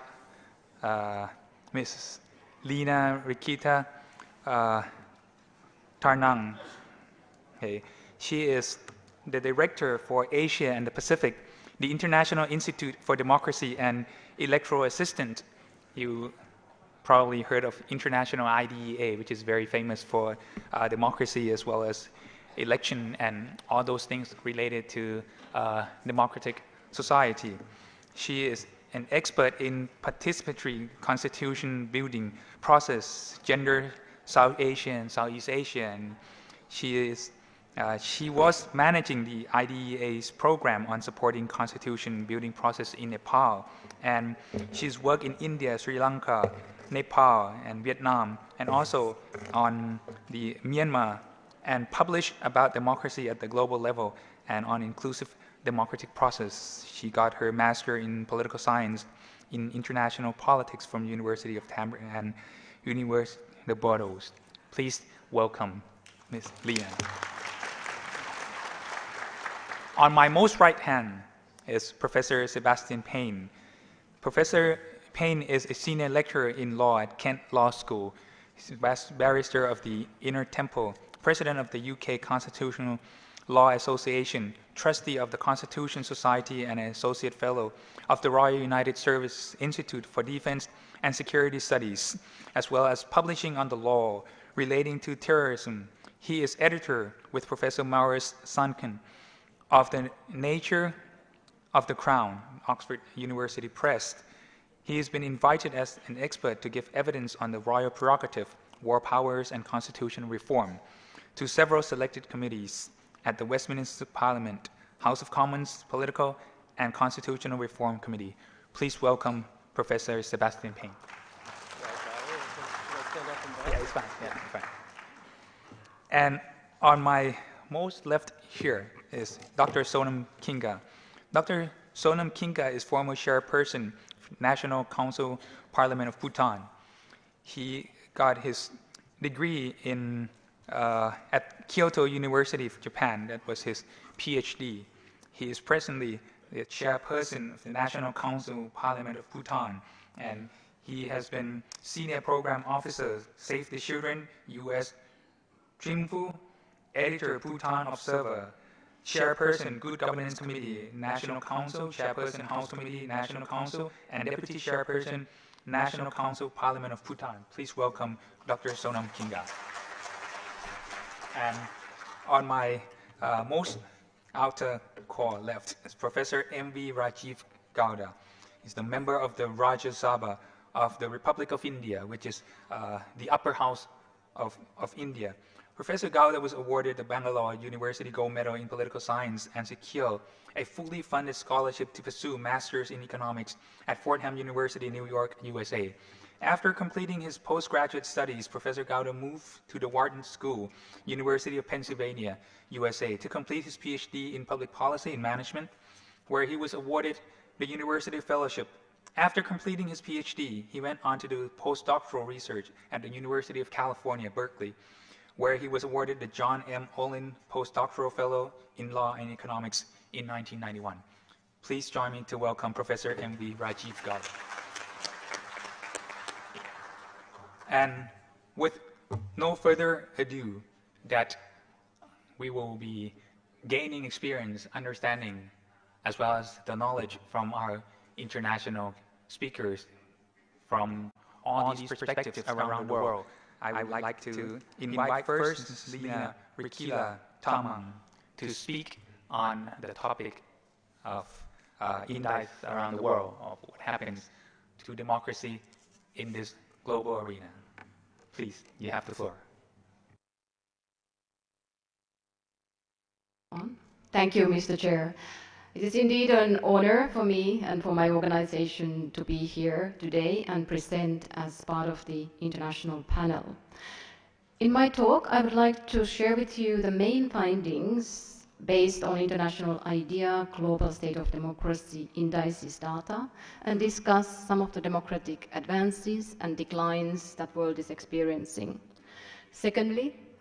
and given the theme of the KPI's 20th Annual Congress, Thai Democracy on the Move, I will share with you briefly some data regarding state of democracy in Thailand over time. Is democracy really in decline? What are the global trends in democracy? How do democratic trends compare across regions and countries? To answer these questions, International IDEA launched a Global State of Democracy initiative in 2016 and published the first edition of Biennial Report in November 2017. It is available there at the exhibition of the Congress. What I'm presenting here are the statistical trends observed in the very latest data that will be published as a part of 2019 report. So this is a sneak peek to that data. I'm not able to go into methodological details. Where should I point this? Which direction is the... Thank you. But what is important to note is that the GSOD data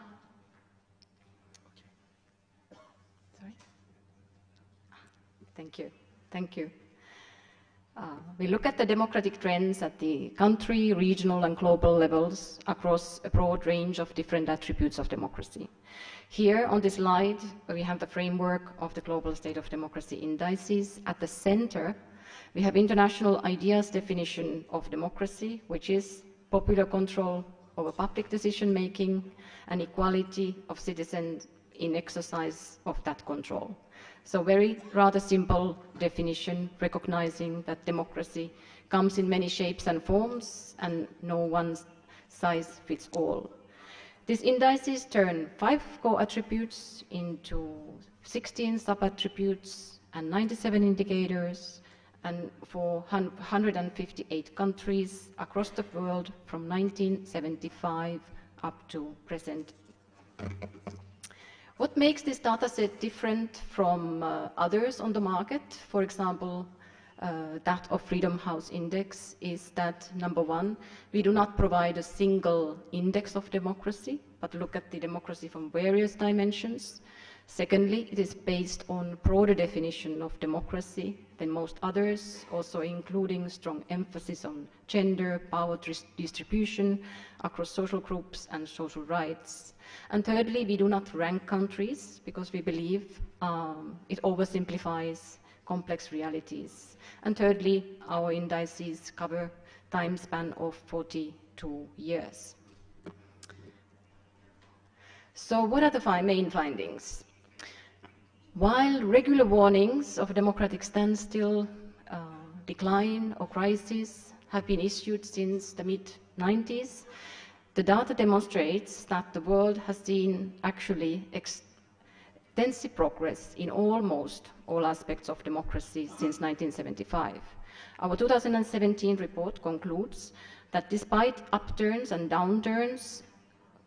which are visible in individual countries, globally speaking, at the global level, there is no evidence of significant progress or decline in the medium term. Much of this progress can be attributed to the expansion of electoral democracies in the past 40 years. Today, the number of democracies in which competitive elections determined government power increased from only 1/4 of countries in 1975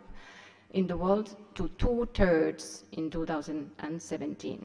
So today, more than half of the world's population live in countries with some form of democracy. We also see an expansion of civil liberties across the world, expansion of civil society. Another significant gain has been the progress made in the political representation of women in parliament, which has doubled worldwide in the last 20 years to be 23%, still very far from parity. This finding is somewhat in stark contrast to the rather bleak picture that has dominated the public debate in recent years. A narrative has taken hold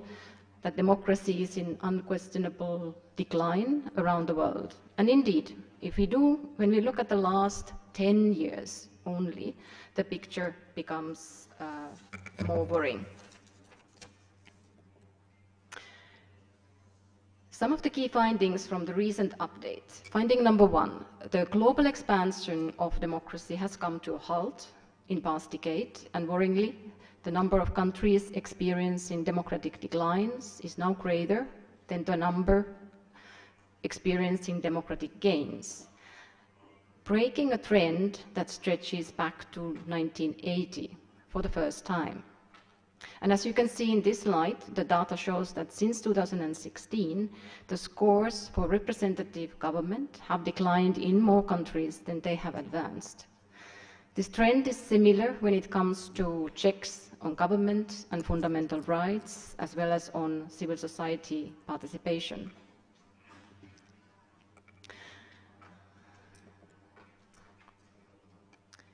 The highest declines, the finding number 2, the highest declines are linked to aspects related to civic space. Within fundamental rights,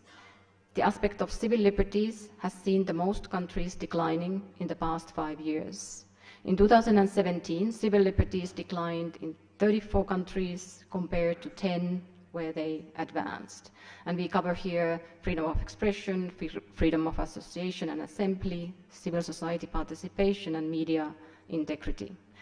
Interestingly, however, on what it comes to absence of corruption, since 2006, more countries have made significant gains in reducing corruption, and at the same time, there's an increasing number of countries where corruption is gaining ground. So there is this increasing polarization there, which would deserve a further study and analysis. Finding number 3 is that regions with the concentration of so-called established or high-performing democracies in North America, Europe, Latin America have experienced democratic declines in the last 5 years. This decline in established democracies has been gradual. We call it modern democratic backsliding, which is characterized by democratically elected parties or leaders using legal means to weaken democracy from within. This decline is not necessarily characterized by deterioration on conduct of elections, but more often by worsening situation with regard to respect for civil liberties, restrictions on civil society or the media. There are, however, and fourthly,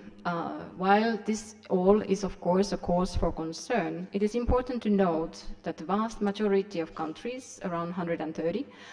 have seen no significant changes in their democratic performance in either direction since 2012. There are, however, stark regional variations, and some regions continue to lag significantly behind others.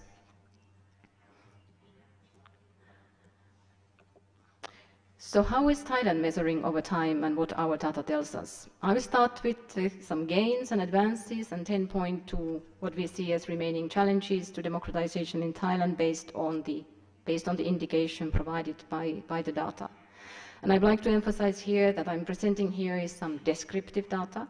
and more in-depth and qualitative analysis of regional contexts and country cases will be presented in the forthcoming report, and is subject to discussions. Basic welfare. These indicators measure basic welfare indicators, infant mortality, life expectancy, nutrition, schooling, and this subcomponent is one of the dimensions where international ideas definition of democracy is broader than others, which usually do not include basic welfare as dimension of democracy, whereas we think democracy needs to deliver also in the basic welfare. As we can see, Thailand has had continuous growth in basic welfare since 1975. It scores above not only Southeast Asia sub-region, but above Asia and the Pacific region, and even the world average. Gender equality measures power distributed by gender, women's participation in civil society, women in parliament, and ministerial level positions. When it comes to gender equality, Thailand had continuous growth since 1975 up until 2017. On social rights and equality, Thailand has had continuous growth, declining 2012-13, but not significantly, and started to see gains again in 2016 and scores at the same level that Southeast Asia and Asia and the Pacific. Similarly, even though Thailand had some declines in inclusive suffrage since 1975, we can observe that it has been quite stable on this aspect since 1995. So, what are the challenges? We can see that Thailand has had several significant declines in the representative government since 1975. We can also observe that along with the significant declines, there have been gains in the years after. The last decline started in 2012, continuing until 2017. But it's interesting to see that it is not as decline is not as deep as 1993 or 1977.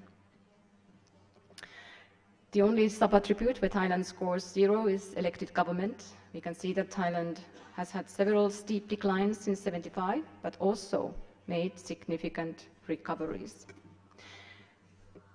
When it comes to fundamental rights, we can see that Thailand was stable on a slightly increasing trend, with the gains and declines not significant until 2012, 2013, when it declined sharply. We can see similar trends on what it comes to freedom of association,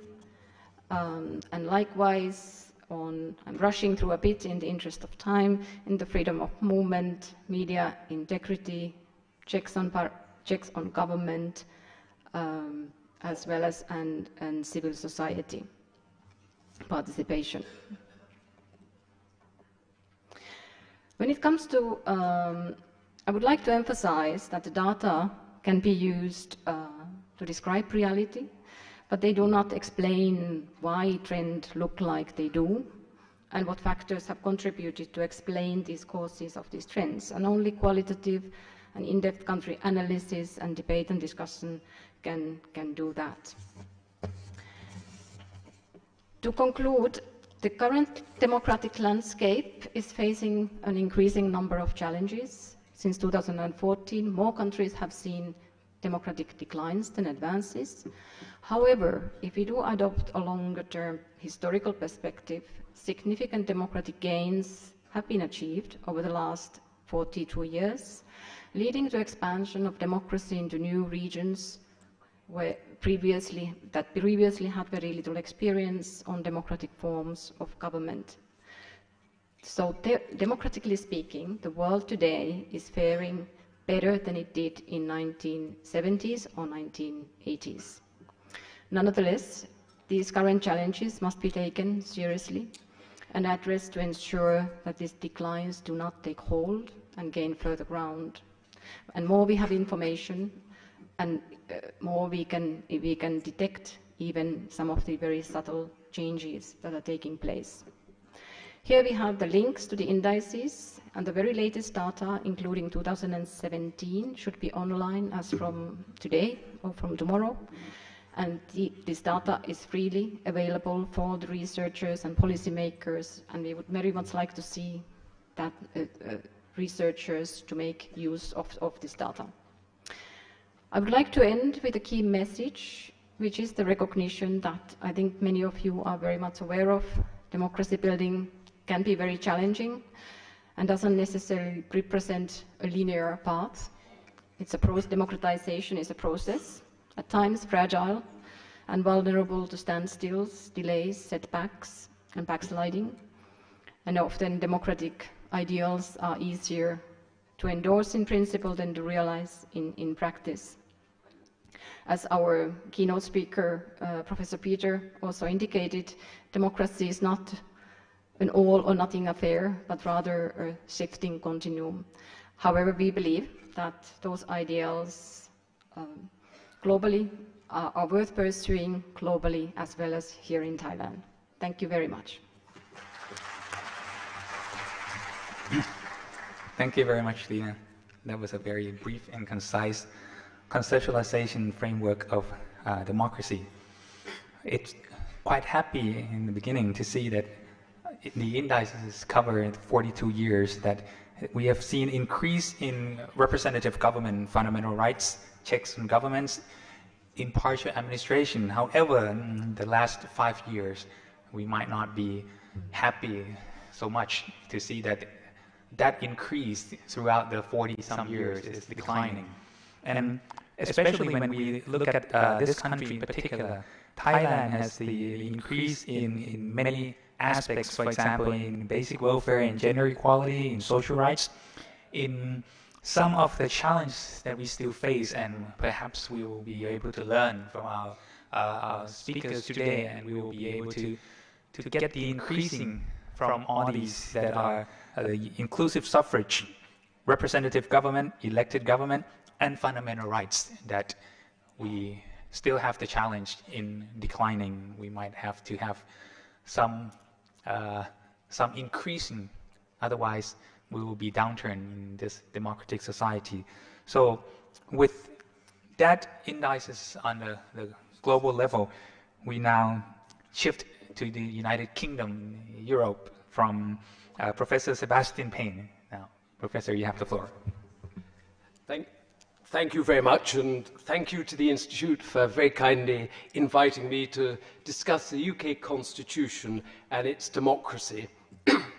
I hasten to add, I don't come today with some magic set of nostrums to solve problems in other countries, and I would think it rather impertinent of me to do so, but I do want to discuss the constitutional form of the UK Constitution, some of which might indeed surprise you. You may also see some elements of similarity, again, perhaps unexpected, at least in form. And I want to, rather than, as I say, give lessons or imagined lessons, address what are the challenges that face the UK Constitution and what I think are some of its successes. So if there are elements of similarity or dissimilarity, I use that to your own experience to infer or construct for yourself. So turning to the UK's constitutional form, explanations of the United Kingdom's political system tend to start with the assertion that the United Kingdom is a democracy. It is a democracy, but it is what I would call a hybrid democracy. The overarching authority of the state is vested in the crown, the concept of the crown, of course, related to the idea of the king. Indeed, to this very day, the overall legal apparatus of government takes the form of a medieval monarchy. And it's that fact, that legal fact that I think might surprise people, certainly surprises people in the UK, because most people are not familiar with the history and legal structure of the state. What has happened over a 300-year period is the slow transition from government by the king to that of a constitutional monarchy. This evolution, or I'd rather not use the word evolution, because the word evolution implies progress. That Whig concept of history that there's an ineluctable march of progress where everything gets better. I see it more as a transition. This transition leaves the legal framework in place of the Crown. Strictly speaking, all the powers of government are the legal powers of the Queen. This is in the United Kingdom. But the Queen does not exercise those powers directly. She acts through her ministers, who in law are servants of the Crown. And indeed that has quite a lot of significance in terms of the ways in which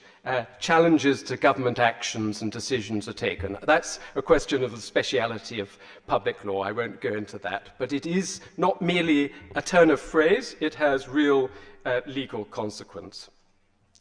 As the Queen is the head of state, she does have a significant role, and I like to emphasize that because people in the UK imagine the Queen is a mere figurehead going in a golden carriage to open Parliament. They may be oblivious or unaware of the fact that she is a head of state and has a significant role as head of state in our unwritten constitution. The fact that those powers are called reserve powers obscures or conceals the fact that they are indeed real powers. I would argue that the existing constitutional framework in the United Kingdom creates several kinds of problems. These are problems of obscurity or lack of clarity caused by the ancient nature of these powers being used and applied in a 21st century democracy. So what we have is the historical form of a medieval monarchy still manifest, but not merely as a vestige, but as the actual structure of the state. That does create problems, certainly in addressing the remit of government, especially when there are legal challenges. So that framework also creates problems relating to institutional competence. For example, problems for the judiciary when they have to deal with highly contentious political issues. And I've addressed that in a recent article, which I obviously won't go into in detail. That problem of the legal structure was quite manifest in a recent case, the Miller case, which was actually a challenge to the authority of the government to trigger Article 50 of the Lisbon Treaty. Put in simple terms, the government wanted to trigger the provision to leave the European Union, and acting under a royal prerogative, that was challenged. If you look at the Supreme Court judgment of the UK, you can see that there are conceptual problems with the way in which the most senior and learned judges grappled, in my view, rather weakly with the complexities of this obscure historical constitution. When we look at the institutions of government and parliament, the sovereign body in the state, by which I mean the ultimate legal and political authority in the state, that in the UK is said to be the Queen in Parliament. This key principle of the Constitution is just that. It's said to be the key principle of the Constitution, but it is a principle and not a law. The Queen in Parliament refers to the deliberations and lawmaking of the House of Commons and the House of Lords, the lower chamber and the upper chamber, and the assent of the Crown. So there are three elements to it: the actions of the lower chamber, the House of Commons, the deliberations and lawmaking of the upper chamber as well, the House of Lords, and the assent of the Crown, which is given by the monarchs. So the underlying power, the sovereign body, is this tripartite system. Conceptually, there is a duality in the term of the Crown. The Crown refers to the actions of government, but in relation to the idea of the Queen in Parliament, this sovereign body, it means the formal assent of the monarch. By convention, the monarch assents to that which her government proposes, save and except where she exercises reserved powers. Only one part of this tripartite entity, Commons, Lords, and the monarch's assent, only one part is elected. That's the House of Commons. The House of Lords is made up of life peers. They're not elected, they're appointed, and they're there for life in the upper chamber. It is also made up, maybe surprisingly, of hereditary aristocrats. I'm sure if you were asked, well, what's your guess about how the UK system works? I'm sure most people wouldn't think that there are over 100 members of the legislative body that are there as a matter of aristocratic right. But that is still the case. And the upper chamber also includes the senior bishops of the Church of England. So it has an ecclesiastical element too. So I think that's why I say it's a bit surprising, because when you look at the detail, it actually is somewhat different from the imaginary idea of what a democracy, I mean the conception of a democracy. So I hope this short description explains why I describe the UK system as being a hybrid democracy. It's not a pure democracy in the sense that all the key elements are elected. If we ask the question, how successful is the UK democracy, we would have to consider the criteria by which we would assess democracy, which obviously is implicit in Leena's work. My own short, I obviously won't go into details, otherwise it would be a much lengthier talk, and that's not my remit, but my own short list for criteria, obviously there could be many more.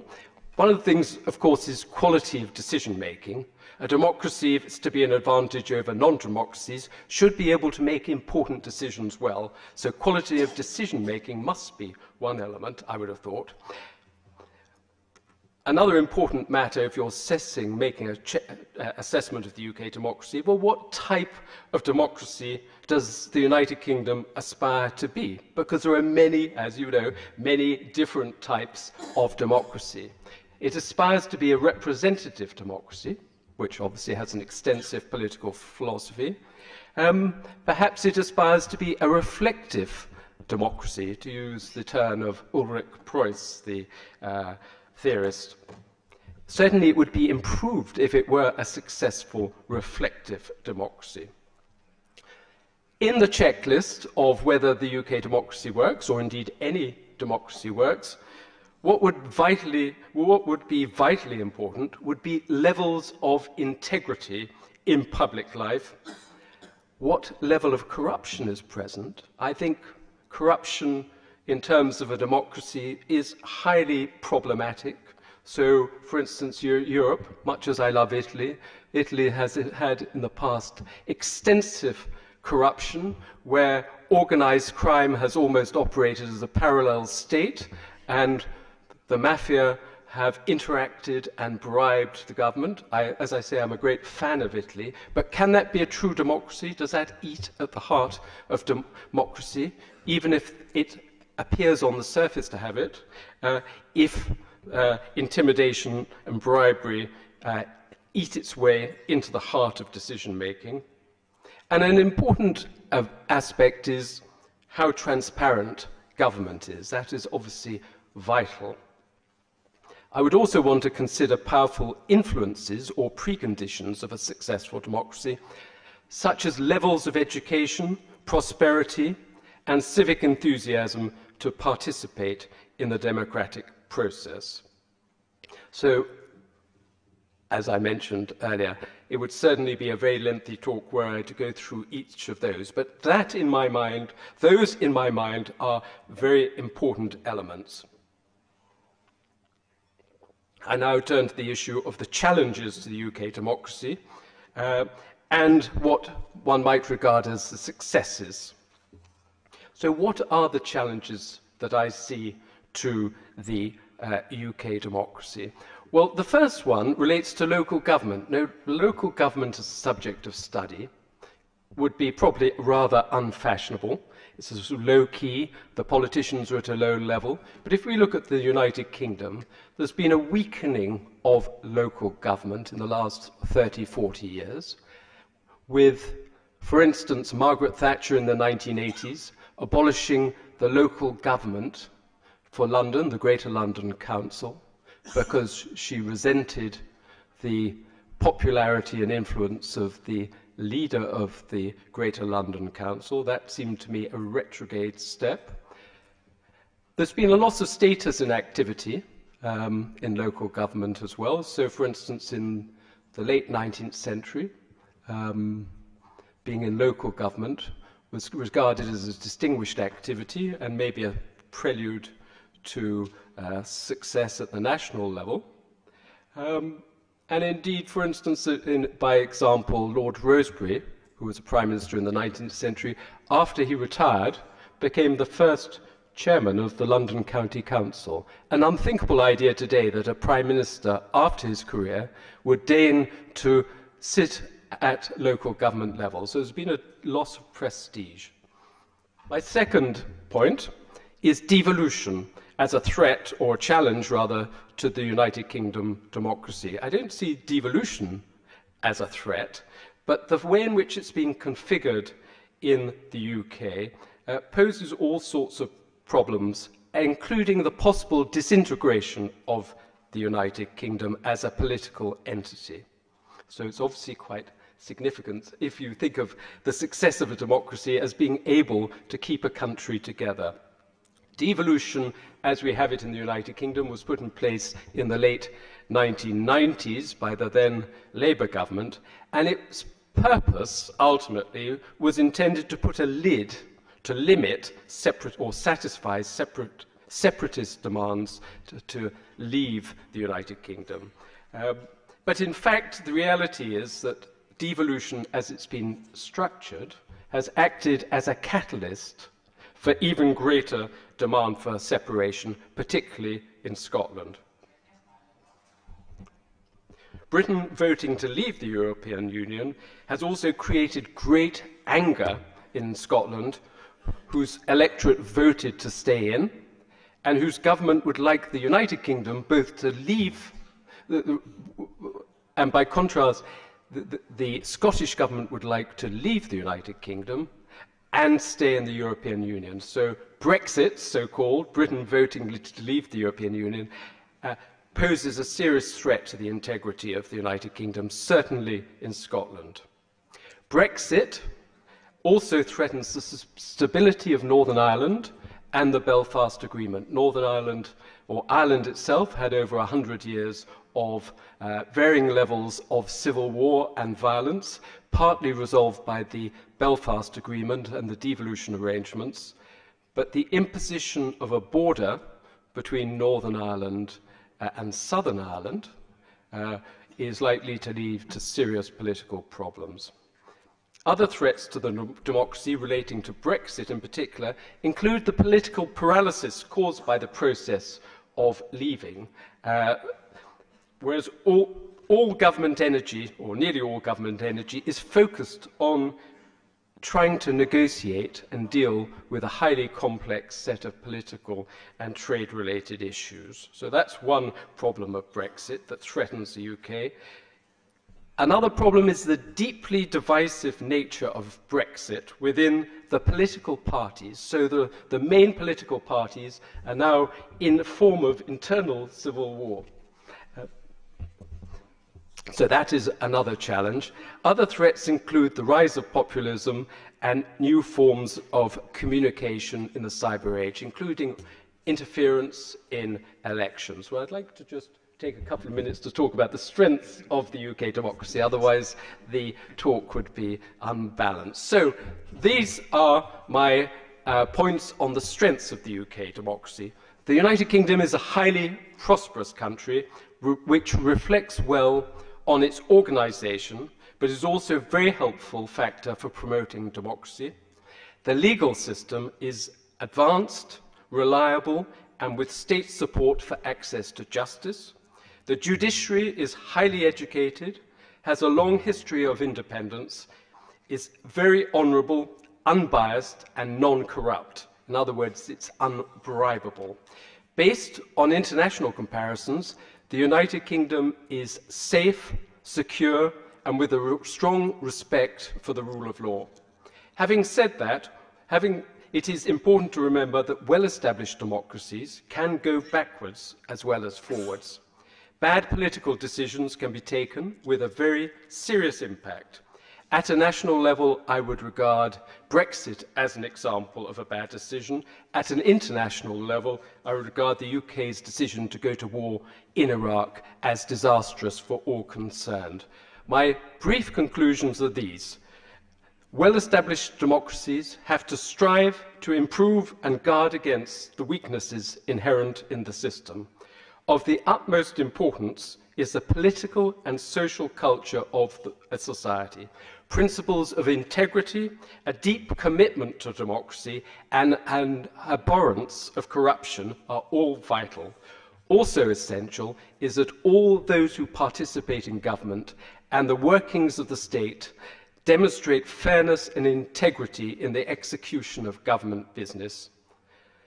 and that they realise that the exercise of governmental power is on trust and for the benefit of the people. If these elements are missing, then it does not matter what fine words are written into a constitution. Legal form matters.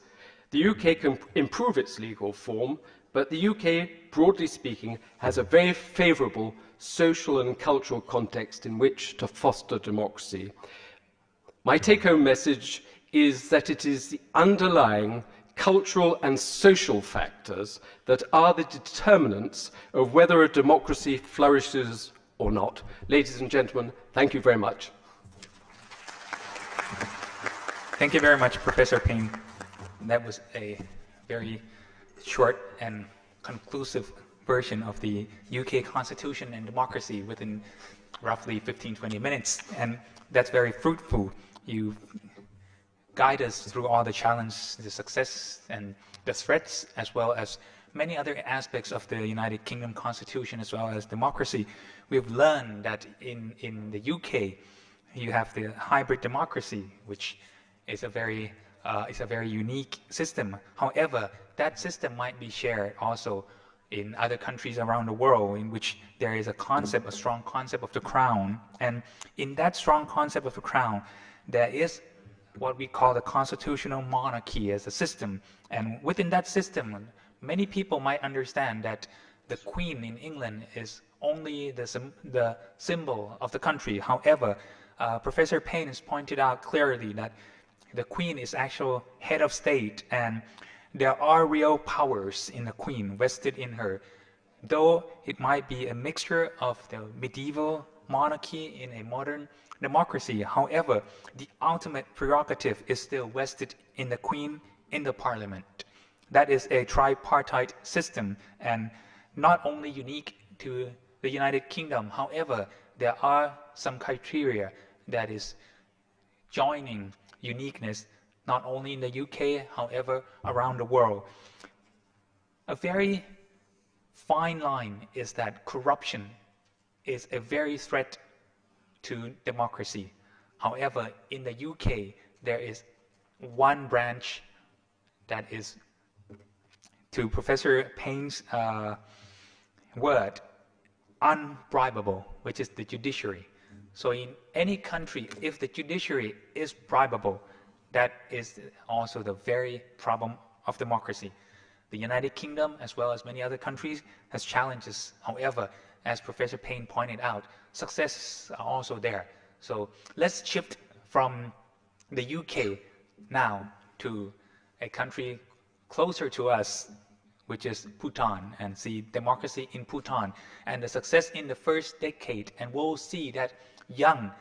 is not inexperienced, however, fresh and enthusiastic. You have the floor. Thank you, Dr. Jade, very much. from the oldest democracy in the world to one of the youngest democracy. I am here, ladies and gentlemen, distinguished participants, to talk about 10 years of democracy in Bhutan. And I would like to thank Professor Thrizin and KPI for your kind invitation. Many of you in Thailand know where Bhutan is, but if there are a few who still wonder where this tiny country is located, I will point them out to you on the map. It is there, and this country is so small, surrounded by China and India. China is 253 times bigger than us. India, 87 times. For those of you in Thailand, you may think Nepal and Bangladesh are small, but compared to Bhutan, they are almost 4 times larger. So what I'm trying to say, ladies and gentlemen, is that Bhutan is a very small kingdom surrounded by huge republics. In terms of geographic proximity, China and India are our neighbors. But as a monarchical kingdom, Thailand is also our next neighbor, followed by Cambodia, 3 Buddhist kingdoms among the 44 monarchies or so. We are the last surviving Himalayan kingdom, and Bhutan was founded first time in 1626, but our monarchy is very modern. Founded in 1907, based not on divine rights, but on a contract signed between the first king and the people then. We are less than 1 million people. Yesterday, 7th November, the third government was formed after the introduction of parliamentary democracy. You should read 7th November, October is a misnomer. There are some very interesting things about the government formed yesterday. The average age is just 42 years, very young, and they are led by 2 medical doctors, our Prime Minister and Foreign Minister, whom you will see in Thailand very often. We had the youngest minister at the age of 32 years who will head the Ministry of Labor and Human Resources. Then surprisingly, we have a minister from one of the most remote, marginal, highland, yak herding nomadic community. He's one of the few educated persons from his community. And then, although Bhutan is largely a Buddhist country, there are significant Hindu following with people of Nepali ethnicity. 2 members of Nepali ethnicity have become ministers, one of education and the other of economic affairs. Very important. And certainly, we have a women minister, the second women minister so far. Very interesting characteristics of the third government formed yesterday. Although the government was formed yesterday, the actual elections were held about 3 weeks ago on 18th October. That day, the ruling party, and I'm going to use only abbreviations for the names of the parties to make it simple, DNT won 30 seats and DPT won 17 seats. 47 seats in the National Assembly, small parliament, small country. Over the last 10 years, Bhutan have seen over 5 years each successive changes in the government. DPT in 2008 with 45 seats. In 2013, it was PDP, 35 seats, but there was a by-election when a member of the opposition resigned. The ruling party won, became 36 seats, and now 30 seats for DNT. What we see is that there is a decreasing share of seats in the ruling party, although the ruling party has changed. Bhutan's election process is a 2-level process, where we have first the primary round, in which all political parties registered with the election commission contest. So this is really a multi-party election. Votes are counted at the national level. But then, only the 2 parties which win the maximum number of votes go on to contest the next election called the general round. In this round, the 2 parties field or propose 47 candidates each. So this is really a 2-party election now, the others having been eliminated. This leads to a National Assembly where we can never have a coalition and where rather the stability and continuity of the government is assured. For a small country in a hot geostrategic location, this is very important consideration. So the primary election for 2018 were held actually on 15th September and 4 parties contested. BKP was eliminated in the first round. These 2 parties made it through. And PDP, which was the government between 2013 and 18, came 3rd and lost in the primary round. So what I'm trying to suggest is that from 2008, when we had only 2 political parties and when the primary round was not held, the number of political parties have increased over the years. 4 in 2013, there was 5, but this party, BKP, did not have enough candidates. In Bhutan, a candidate must have a minimum of a university degree. So 2 candidates from a remote community could not find candidates, so it was disqualified.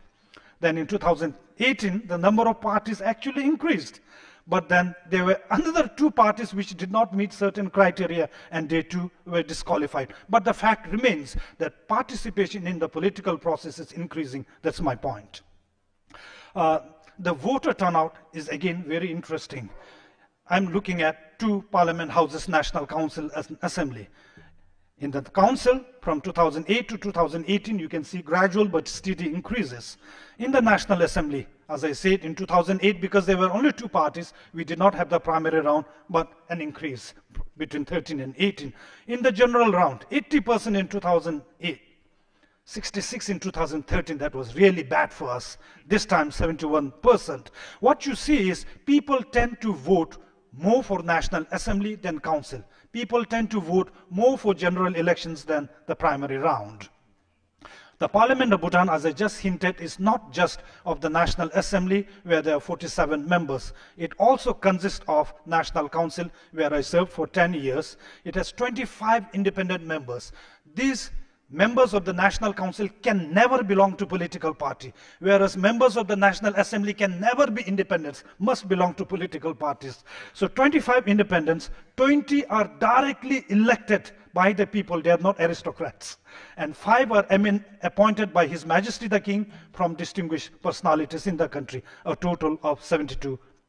MPs. Now, if you look at the 25 seats of the National Council, 48 of them contested, 48 of us contested in 2008. In 2013, it increased to 67. And this year, there was a huge number of 126 candidates. Women in parliament, not too good, but we are increasing. In 2008, there were only 10. 2013 went down to 5. This year, 11. And this lady on the left, she contested against 12 other men, defeated them, and became the youngest MP today. I would like to draw your attention to this lady who became the first minister in 2013. She was a member of PDP in 2008. But PDP became only the opposition with 2 seats. She lost in her constituency. So she left her party, PDP, and joined a new party formed in 2013 called DNT, the present ruling party. DNT, however, lost in the primary round, so she left DNT again and rejoined her former party as the vice president in 2013. She won and became the first minister. This lady also became the president of a new party in 2013, but her party could not get 10% of the votes in the primary round of 2013. And in our electoral law, if you don't get 10%, you do not get the state fund for elections in the next elections. So she thought she was not going to do well this year. She left her party, joined another party, and became its president. This party, BKP, formed in 2013, could not make it through, as I said, had also a lady who is the former chief of Anti-Corruption Commission. She could not win her constituency in the primary round on 15 September, so she decided to resign on 16 September. Although we had 3 lady presidents of political parties, today we have none. Now, I would like to take you a quick leap back and say the historic transition to Bhutan began in 2008, but it was not demanded or fought for by the people. There was no political agitation. It was rather introduced by His Majesty the 4th King. And he said, he could have continued being a constitutional monarch, but he said, we need to be serious. I'm introducing parliamentary democracy, but also abdicating voluntarily. And then the transition began with practice elections and actual elections. I'll talk about that a bit later. 10 years later, 2008 to 2018, democracy remains the only game in town. People do not talk about going back to monarchy. There is no symptom of democracy receding or not doing well. what is the magic? How has democracy become successful in Bhutan in a short time? I think one is really in the nature of transition. Bhutan's transition to democracy in 2008 was very peaceful. There was no domestic unrest, no economic, political, or social crisis. And then, as I said, there was also no pressure either from regional or from international sources. We took control of our own destiny. And I think that is a very key point. Then, although democracy was introduced in 2008, the drafting of the constitution began in 2001. The drafting committee was a very broad-based, inclusive group. You have people from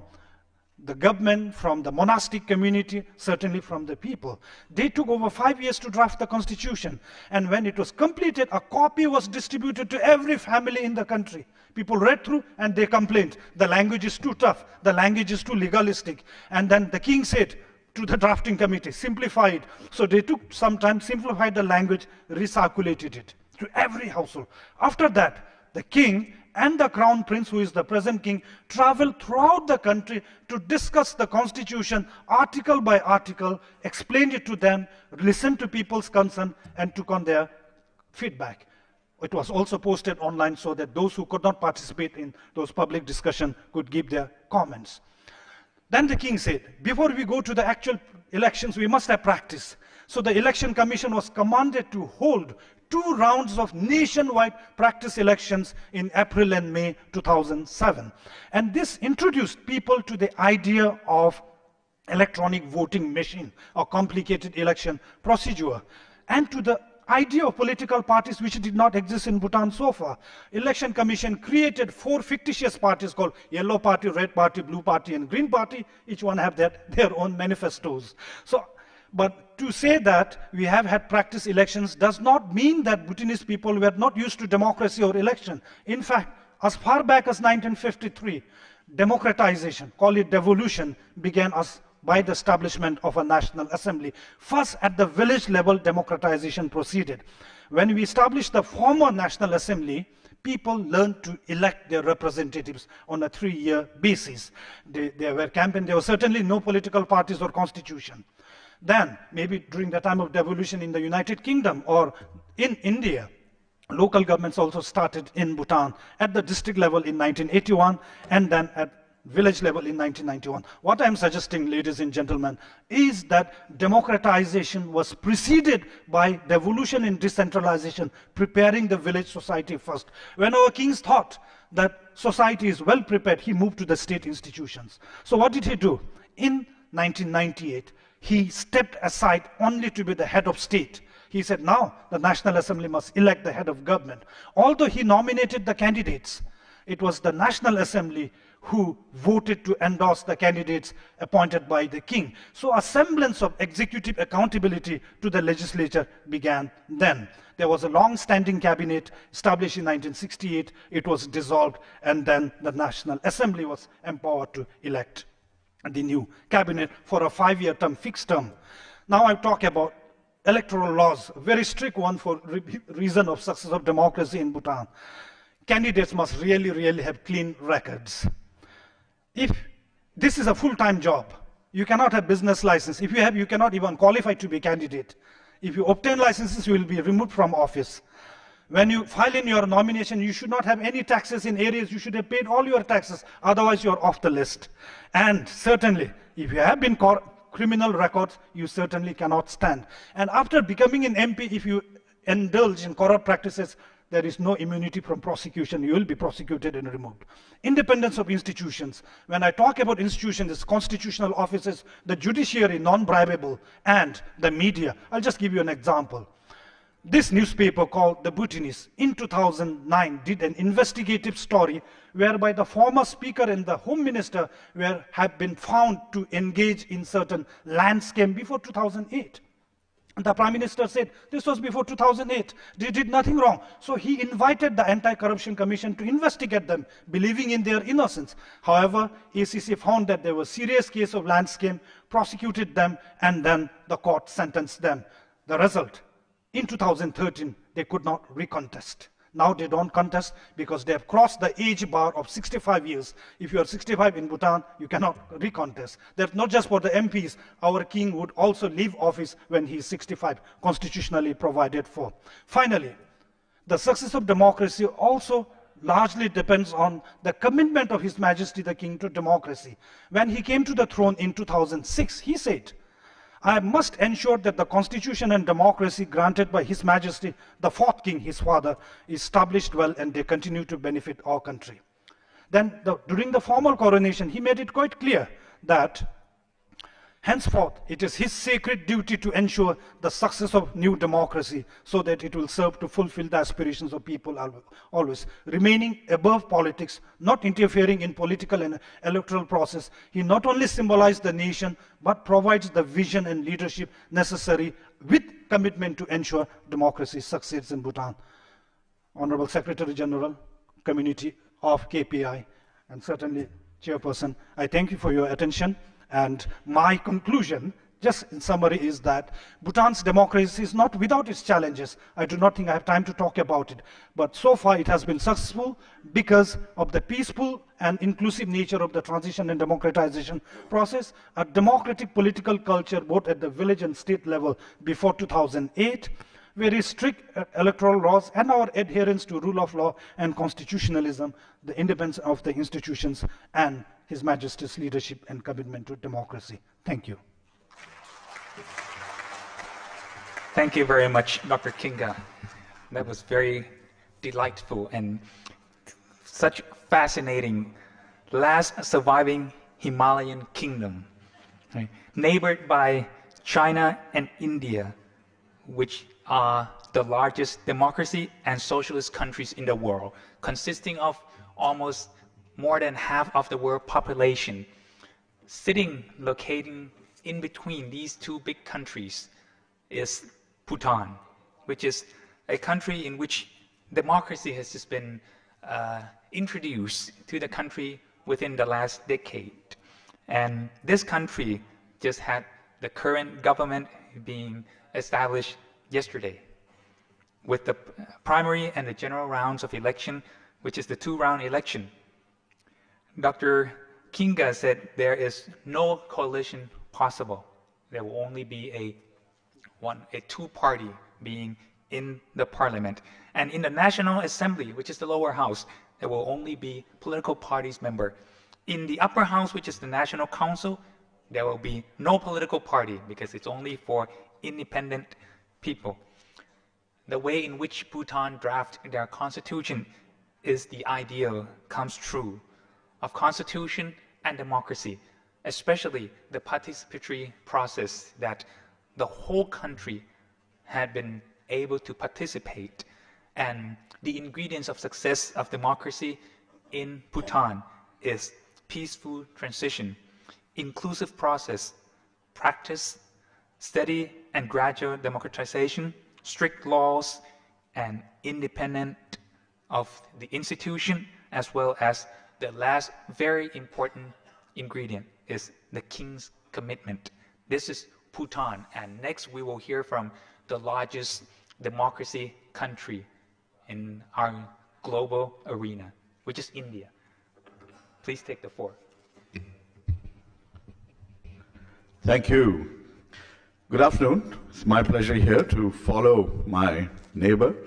and to share with you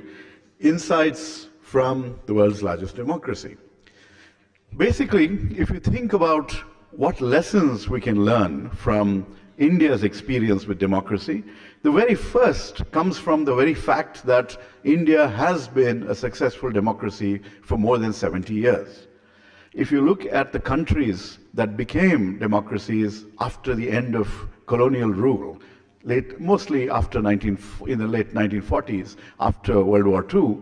most of the countries that were initially democratic have not sustained that. They've succumbed to military rule, other kinds of dictatorships, or collapsed in other ways. India has been able to sustain democracy through that entire period.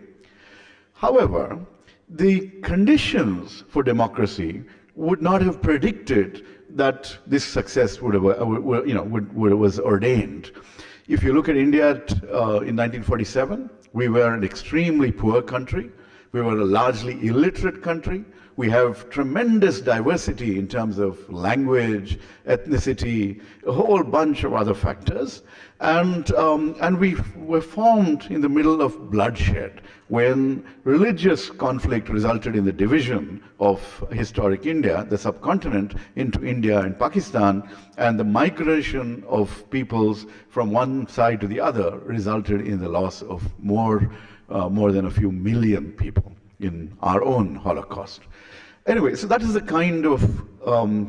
sort of less than fertile ground for democracy. But our freedom fighters had the legitimacy that goes along with having struggled for decades for their principles without compromising, fighting non-violently. And what India managed to do was come up with a constitution that has served us extremely well. That constitution was written by elites, just like the Bhutanese constitution has, and democracy has come in at the behest of its monarch. But the constitution was inclusive, and it paid attention to ensuring that various stakeholders would have a concrete and tangible stake in the evolution of the country. So one of the things that we did was we introduced the separation of powers and a federal structure. This enabled the separation of powers, of course, means a strong executive, a strong judiciary, and a strong legislature, but also put in place institutions, for example, the Election Commission of India, which ensures that during the electoral process, we move as close to a fair election as possible. We've had a very vibrant and free media. So all these formal institutions and informal institutions have played a role in taking things forward. We've also had federalism. So initially, India, when the British left, we had British India. We also had 560 kingdoms at the same time. So there was a huge task of integrating the country, and that was successful. But very soon, we started to see democracy in practice when there were various kinds of demands from different groups. For example, people who spoke the same language demanded that they have a state, that they have a political entity within the larger country that that represented people just from who spoke that language. Sort of, if you imagine Europe, think of transposing that to India. And as a result, if you look at India, we have English and Hindi as our administrative languages, but we also have 22 national languages, essentially. All right? So everyone is given respect. And over time, in response to various demands, we've created states according to language basis. And the map of India, which I grew up with as a school student 30, 40 years ago, is not the same as what we have today. Because if people of a region feel that they need a separate political entity, then the system somehow responds. So that's part of the challenge of nurturing a democracy. Will you have a system that responds to people's demands, that works with dissent, with criticism, etc.? And will you be fulfilling the ideals that drew people together? Those ideals were captured in the preamble of our Constitution, where we drew from the French Revolution, from the American Revolution, and the preamble is very simple. It just says, we the people of India promise to grant every Indian freedom of speech, of religion, etc. And we promise justice, social, economic, and political. We promise equality of status and of opportunity, etc. Right? So these are some of the things that we promised as we started. And that, translating that promise into reality has been the democratic project. So if you take a thing like equality of status and of opportunity, historically we had a caste system where lower castes were not allowed to participate in certain aspects of life, were disadvantaged, were looked down upon, where some were even called untouchables and excluded from other aspects of society. We had groups like religious minorities. So if you look at the Constitution, right up front, while we say everyone is equal, we also bring in sort of affirmative action for these historically disadvantaged groups or numerically minority groups, often on the basis of religion. And part of modern India's tension has been, are you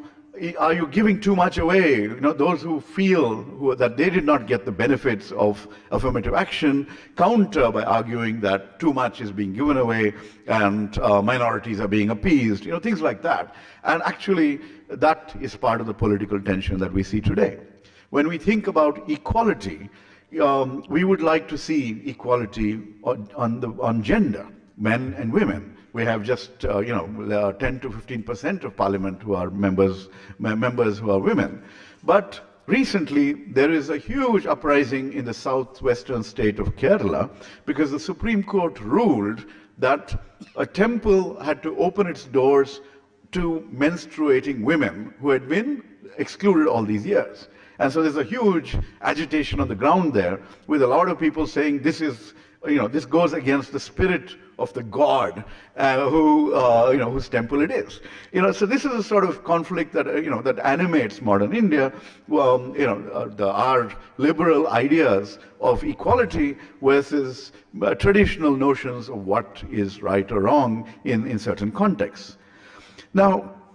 the federal structure has been evolving. Recently, we had, our constitution has been amended more than 100 times, and I got to participate in one of the recent constitutional amendments which changed the way taxes are levied in the country, what kind of powers the center would have, and what kind of powers the states would have. We created something called a Goods and Services Tax Council, where both groups gave up some of their power to this new body to try and create an internal common market. So again, you see that the economic aspect of India is also evolving, and we are very, very mindful of the fact that there are lots of inequalities within the country, that certain regions and states are growing, much more faster and rapidly compared to the more backward regions. We're also aware of the fact that there are certain portions of the population that have benefited from modern economy and are earning amazingly well compared to those who have fallen behind. So we come up with numerous other mechanisms, for example, a rights-based legislation that says you have the right to 100 days of employment, you have the right to food security. So we try and create a social safety net so that, again, people don't feel that democracy has failed them somehow. So there is a lot of this kind of movement as we go forward.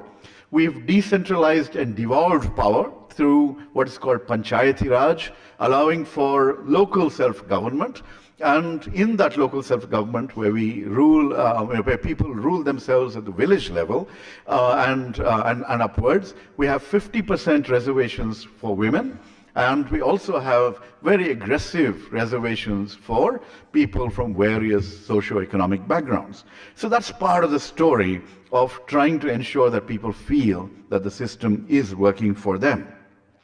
But there are many other factors that are challenging us as we go forward. In these 70 years, we had one aberration during 1975 to 77. My own party's leader, Indira Gandhi, imposed something called emergency,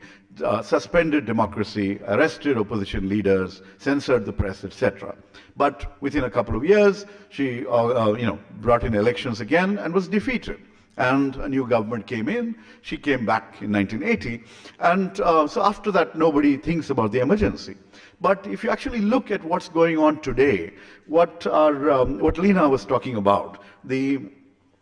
sort of a legal but declining status of democracy. Today, when you see that India's media is owned by a few industrial magnates and that they are therefore much more concerned about what the government might think of them, there is self-censorship at play, and as a result, there's a sense of fear that the government could crack down on them, on their businesses. As a result, there is not, I'm from the opposition party, and we often feel that hey, our voice isn't getting representation in the media because there seems to be an unwritten emergency in place. So these are some of the concerns that we have going forward.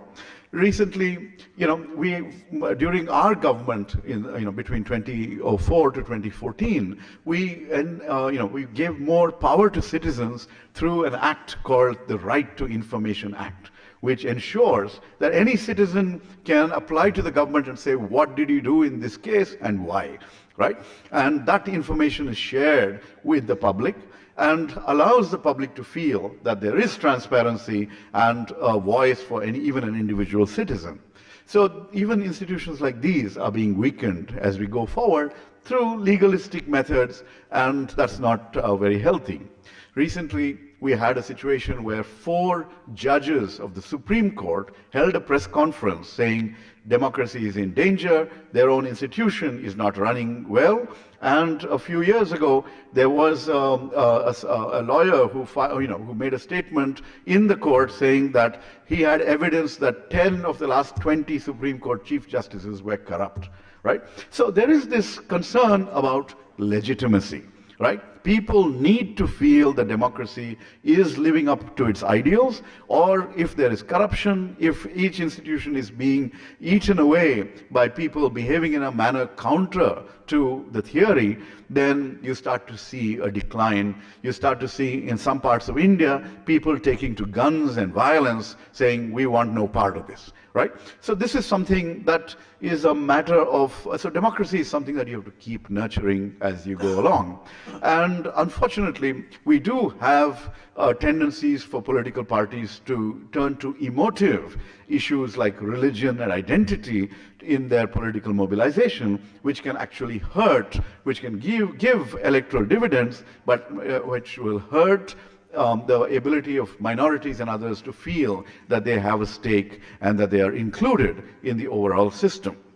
So there are many, many such challenges as we go forward. But one of the biggest that I see right now in front of us,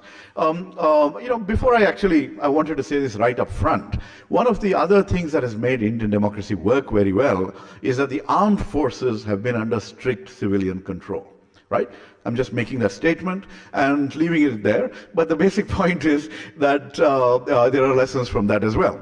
And, in India, today, we're up against 2-3 interesting developments. One was alluded to by the professor from England as well, which is the new ways in which information is being shared, social media. And these were all amazingly empowering and democratizing technologies. But they have turned out to be technologies that can allow for manipulation, but even more, they've been allowing for fake news and the spread of rumors and all kinds of divisive rhetoric, which is not helpful. In India, this has led to random lynchings. If a stranger is in a village and someone receives a WhatsApp message saying there's a child kidnapper in town, then people just gather together and kill that person, saying this guy has come to kidnap our children. Random people are killed like that. So that's just my timer. And anyway, so basically, let me come closer to the end. And the other real challenge, of course, is that we are seeing in India and elsewhere, in many parts of the democratic world also, the rise of populist leaders who appeal to sentiments which are not necessarily inclusive and democratic, and who are quite authoritarian in their styles of operation. And this is something that is a matter of great concern going forward, because the other side of democracy is that a lot of the participants in democratic processes are careerists. After a point, they say, well, look, it doesn't matter what's happening, let me be on the winning side, right? Maybe some of the examples that we saw from Bhutan illustrated that as well. We want to be on the winning side. As a result, people make compromises and give up on fighting for constitution and other democratic rights. And that is a matter of concern, because if everyone says this leader is going to get us elected, so we will say goodbye to other constitutional and democratic proprieties, then doesn't augur well for the overall democracy. But the biggest concern I have is with the costs of democracy. This is something that we've not ever come face to face with. Politics is a full-time job. Who are the people who are going to participate in this process? The lucky ones are those who earn a salary as members of parliament, as I do currently, but it took years and effort to be in the fray before that. So where are you drawing these people from? Who can afford to play in the political arena? And what does this imply for how things move going forward? So what's happened in Indian politics in recent years is that it has become extremely costly. It has resulted in a situation where only extremely rich people are able to take part in the system. You also find that very powerful, often criminal thugs are able to break into the system. So basically, when we file our nomination papers, one of the, you're asked to file your name, your education, your assets and liabilities, and a statement on what is your criminal record. Right? And many of my colleagues in parliament, I'm sorry to say, are guilty or whatever, are charged with crimes that are not of, unlawful assembly or something like that, but crimes related to murder, attempted murder. I mean, this is the kind of situation that we face as democracy evolves. So I have been arguing for an element of public funding, for various ways in which you can level the playing field, allow clean but sort of committed candidates to go in there and make a difference. Otherwise, the way the system is evolving today, it is, it's hurting the sainted and, favoring the tainted. The basic thing is, going forward, how will we ensure that this, the electoral processes, the money that's involved, will not corrupt the entire system? Because ultimately what's going on today is that to raise the funds, people, every contract, there are kickbacks, every from top to bottom, there is corruption. When there is corruption, when nobody sees that something is right and not legitimate, you lose faith in the entire process. The people of India have voted with hope every time. There's a lot of effort, and I would say that we have been lucky that one institution or the other comes to the rescue of the system and ensures that balance is restored, and the people often vote out those who are not doing very well for the country's democracy. So we're lurching along. We're probably flourishing as a democracy by most of the characteristics IDEA would consider, for a healthy democracy in their index. But ultimately, as an insider, I feel that there's so much more that we need to do to ensure that that promise of our founding fathers, that promise that we made, we will create a new, inclusive, democratic India, to make that a reality as we go forward. There's a lot of work. So democracy is very much like the Professor Peter Boothroyd had mentioned, it's always in a state of flux. It's an evolving set of engagements between people and stakeholders from different sides, and we have to pursue it with idealism and faith and hope that we can do the right thing for ourselves and for those who come after us. Thank you. Thank you very much, Professor Gowda. A very delightful, charming country, India. Not easy to manage, billions of free people. As Professor Gowda pointed to us, that all Indians are free in all the respect, freedom of expression, freedom of religion, and all many other freedoms. So that is not easy. Billions of people, think about that. However, within 70 years of Indian democracy, Professor Gowda has described it as a success. Extreme diversity of that country with strong executive, legislative, and judicial branches. However, with independent bodies such as the, now my time is up too. Just your time, actually. With the independent bodies such as the Electoral Commission, 22 national languages, a system that responds to people's demand, the constitutional promises turned to practice, though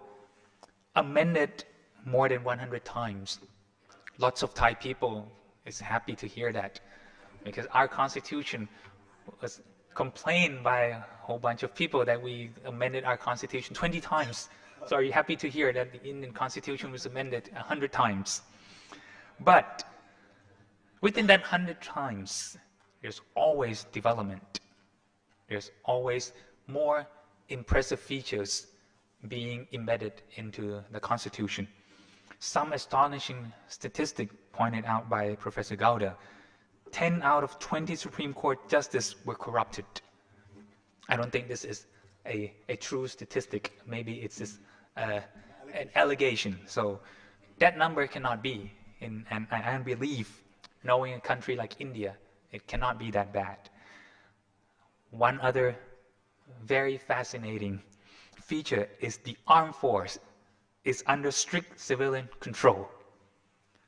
My Thai translator, can you translate that into Thai? The armed force under strict civilian control. That's very nice. So, hearing from all our distinguished panelists, you probably gain lots of knowledge, many ideas, and all these perspectives around the world. Now, the floor is open to all of you to have questions, comments, but if you have comments, please keep it short. If you have questions, please try to ask about 1 or 2 questions each person. And if you can, introduce yourself and please point it to each of our panelists, which one of them that you want to answer the question. Now you have the floor. The floor is open for anyone. Yes, please. Hello, thank you very much. My name is Alex Brillantes from the Philippines. Just a quick comment, the presentation of Professor Boothroyd, which relates to this. It will be very quick. When you talked about the different models, particularly sufficiency economy, I think that was excellent, but I think there is a trend in many countries all over the world, including Bangladesh, that talks about Grameen, Korea, Saimul Undong, in Bhutan, you have our happiness index. The Philippines, we have this Gowda. The point being, it's really a trend that is really challenging existing development models. I'm actually teaching this in the Philippines, and some of the fundamental success factors would include precisely what you said. No? We know who our public is. We know the importance of people participation, and finally, the importance of changing our mindsets, which I think you mentioned when you talk about the importance of moderation, etc. My very quick question to the panel, sir, if you don't mind, just one second, is really the one theme that cut across here is really that of decentralization and devolution. Dr. Leena talked about, my question is really, in measuring democratization, did you include decentralization as a factor? And this leads to my question to Professor Payne. I was a bit surprised that you said that the study of local governance is now not fashionable. I think that goes against what, that's counter to what's actually happening right now in at least the Asian region, where we are all talking about strengthening local governments through decentralization to devolution. And this is true for Thailand, the Philippines, Indonesia, etc., etc. And my third and final question will be to our colleague from Bhutan, who talked about the importance of decentralization. And you said you did that. And finally, just to smuggle in my final question, federalism in India. Would you consider that the next step after devolution? Because does federalism really lead to a democratization? Because in the Philippines right now, we have this very, very strong move towards federalism, which is actually what's happening right now in your neighboring country, which is in Nepal. Thank you for the time, sir. Let me go from Leena. Thank you for the question. We looked at the democracy indices have 5 main attributes: representative government, fundamental rights, checks on government, impartial administration, and participatory engagement. Not decentralization or devolution of power as such, but under each of these sub-attributes, depending on looking at all the levels of governments. If the country would be a federal one, yes, then we would assess all these aspects at national, province, state, and local level. If not, then national and the local level. So it is not a topic or attribute as such, but indeed that applied, the attributes applied to whichever level required.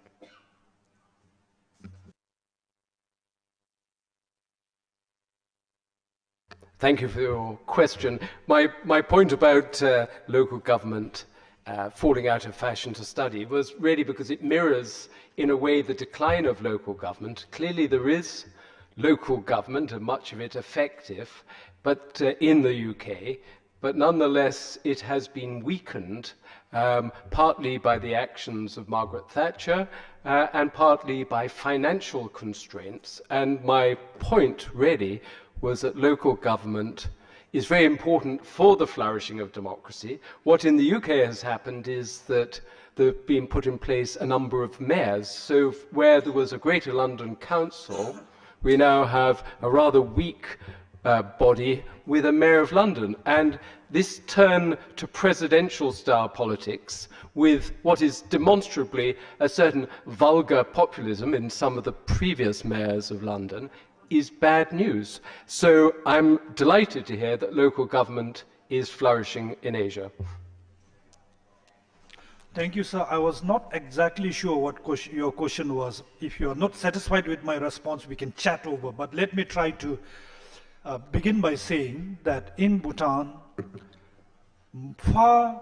long before the establishment of a central government, local governments were a traditional feature of village communities. So what I'm saying is the practice of local governance predates centralization of authority. It is from this tradition that later modern governments drew and built up institutions of providing goods and services to the community. Another feature is local governments have largely been rural in nature. We talk about municipal town governments today. These are very recent in the sense that urbanization began only in the 60s. So today we have 205 village assemblies and 4 municipal governments. When we began in the 80s and 90s, this did not begin as local governments, but rather as local development communities, where they had their elected member, certain powers and certain resources were pumped in. Today, the possibility of local governments becoming more resource-oriented and in a way more powerful is very pressing because of a seeming political trade-off. Every political party is promising more resources and power to the local government, knowing that in the next election, local government functionaries can pay off certain dividends to them. So this new scenario is also emerging. But local governments continue to be an important part of decentralization, now democratization. Thank you. So does federalism lead to democratization? I think so, especially when you think about the 3 structures that we have in India: the center, the states, and local government. And what the democratic aspect of this, the fact that there are elections all the time to each of these, each of these levels, ensures that people, even at the village level, are participating in the electoral process. And therefore, one of the crucial sort of reinforcements that I am getting to make decisions about my future and my neighborhood, that is, that is fulfilled. And if you ask any Indian villager, they will tell you that democracy is probably invented in India. That's how they've grown up with the fact that, that they do get to take an active role in changing their lives and their futures. That said, there is also a huge social engineering agenda. Indian villages are, very, very feudal and backward historically and very hierarchical. And what the democratic process does is it may say that this year a woman from the former untouchable community only can be elected as president of that village council, right? So it breaks all the other barriers that would have been very, very difficult to break if you had not imposed these kinds of challenges. So in another way, those who were historically excluded Okay, this was uncalled for. Anyway, those who were, basically excluded are given a chance. So there's that, the softer, intangible side of being part of democracy, that is taken care of. A lot of funds are devolved as well, and that helps people feel that they can make decisions about their own priorities, projects. But if you look at the actual working, you will see that those of us who are at the higher levels, the members of parliament and the state legislature, do our best to keep the local bodies from becoming too powerful. If somebody is elected for a 5-year term, we will ensure that 3 people compete for it, and they will be given 2 or 3 20-month terms. Before they know what's going on, they have to yield to somebody else. We're very worried about competition coming from there. So the way it actually works in practice is a little different, but historically, we've also had other institutions like the Finance Commission and the Planning Commission, which have ensured that backward regions do get more resources. And so there's always this sense that the job of the government is to be inclusive, to be affirmative, and to ensure that anybody falling behind is given a chance to catch up and move forward. Thank you. Yes, please. Good afternoon. My name is Shamnan Wattanasili from the Center for Civil Society Promotion in Kamphaeng Phet, called ศูนย์พัฒนาการเมืองภาคพลเมืองสถาบันพระปกเกล้าจังหวัดกำแพงเพชร I have 2 questions for Leena and also Mr. Rajeev, Dr. Rajeev. First of all, about indexes of democracy. I think there are a lot of factors involving to develop in democratization. But my first question is that if you have to prioritize or choose the strategically leading factors, like number 1, number 2, I know that there are so many factors, but if you have to prioritize, what would be number 1 and number 2 factors for successful democratization? My second question, I didn't hear about the role of education as a social institution for democratization. So my question is the role of education system within the country. You may think at the education as a socialization machine or engine of the society. So would you elaborate a little bit that how important education play a role in democratization, successful democratization? Thank you. Thank you. Leena?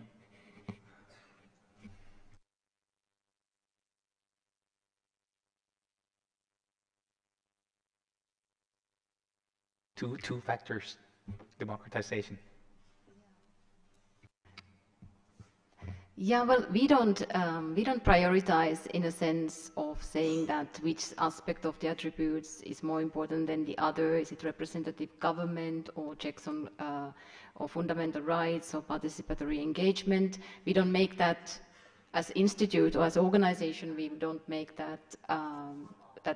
judgment as such. We look at these 5 aspects and all the many sub-attributes that are there.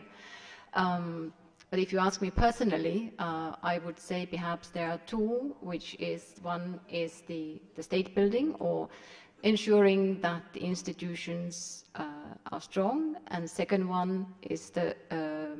citizen engagement and civic empowerment. And I think not in this order, but at the same, so that these 2 do take place simultaneously. Because often there is this discussion whether we should have first good governance and then only citizen engagement, or first citizen engagement for moving on to leading to good governance, or state building exercise. And I think there are quite a lot of studies these days showing that if you concentrate on state building alone, that often leads to strengthen elite and non-participation. But if you only look at the citizen participation and engagement, you have empowerment of citizens, but in case the state institutions are not able to respond, if you are not able to deliver the basic services, that also leads to disillusionment of citizens. So these two need to go hand in hand. And in our indices, we do include basic welfare as an attribute, and under that, the issue of schooling and the level of schooling is also included. In principle, I do believe that obviously education and schooling is an important aspect of democracy, but I don't think personally that you can have democracy also without a very high level of formal education, India being a very good example of that, where the level of overall schooling or number of years people stay in school is not, globally speaking, that high, yet they are able to have flourishing, functioning democracy even without the formal education. It is more perhaps they have gone through the education, democracy education through other means. Sure. If I were to prioritize, one would be free elections. So you need free competitive elections. You need to ensure that there are multiple parties where no one party is dominating over others in terms of access to resources or something like that. When you have free competitive elections, then that is automatically a check on sort of autocratic aspects of any government. Another is free institutions, something like the judiciary, which can be counted upon to do the right thing as per the Constitution, and that will also serve as a check on on wayward executive action. I would add one more, which is your organization, where you're coming from, an active civil society. It's extremely important that there is not just political mobilization, but civic engagement on the part of people and numerous other ways for ideas and dissent and issues like that to be discussed and aired. On the second part, your second question about the role of education, education has, we find that even uneducated, illiterate people still go ahead and have very good judgment when it comes to electoral outcomes. So it's not it's not sort of a prerequisite in that sense. But education has played the role of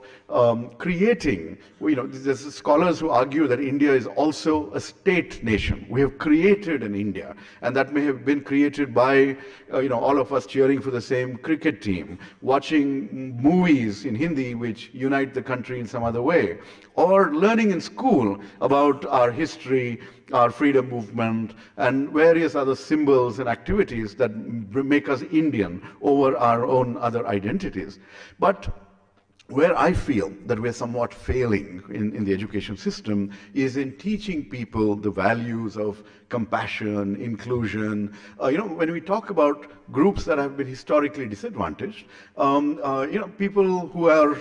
from the formerly advantaged communities will say, okay, you've given them affirmative action for 50 years, why continue this anymore? But if you actually look at the kind of backwardness that exists, you have to continue this for a long time. Maybe caste is no longer the criterion, it may be rural origin, it may be gender, it may be educational attainment. There's so much inequality that's there because of birth or birth circumstances that we need to do something as a state to ensure a more level playing field. Those values, the values of inclusion and compassion to other minority religions, a lot of these values we need to nurture and talk about. There's a great fascination for authoritarian, autocratic leaders, because that harks back to historic kings and things like that. And that again, we need to point out that democracies don't necessarily need that. So there's a lot of other stuff that we need to imbibe in the education system that's not there, and it's something that's a project that we need that we will work on going forward. Professor Payne. I'd like to make a couple of observations. I think your question and the accompanying comments are extremely important, and as someone who spent 30 years involved in the university system teaching people, I obviously have a keen interest in this question of what is the role of education. In the terms of the point that you made, I don't think the point, obviously Leena is right, it is possible to have a vast democracy such as India and for it still to be successful, but maybe that's not the question as to whether it is an essential prerequisite, but I take your question to be that it could improve democracy, and I think it rather turns on the sort of democracy that one might want, including whether the idea of reflective democracy is a good idea. So for my part, I don't see education, or higher education anyway, as